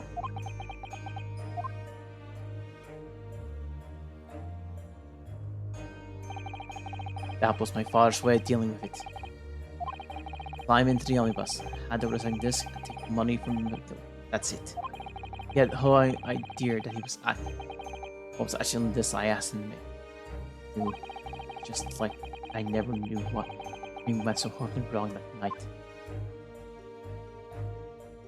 All I know is that the disc was taken from him, and he never returned home.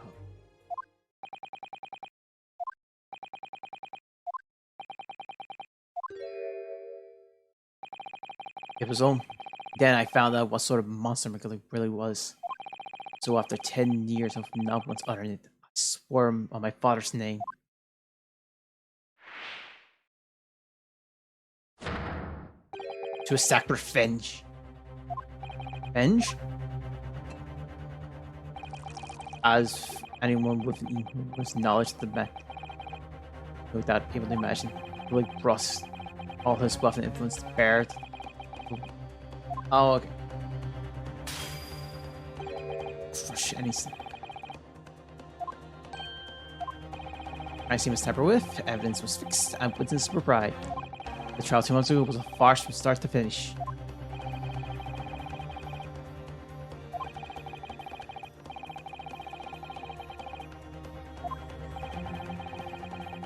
Yeah, I'm gonna kind of stop now. I didn't realize it was going any longer. Maybe hit the end, but I still think we gotta wrap this up though. So while this is going longer and we haven't hit the end yet, I'll wrap things up here. Thanks for watching. Hope it's a good day. Hope it's a good week. We'll finish this off Monday, and we might start off with the second one.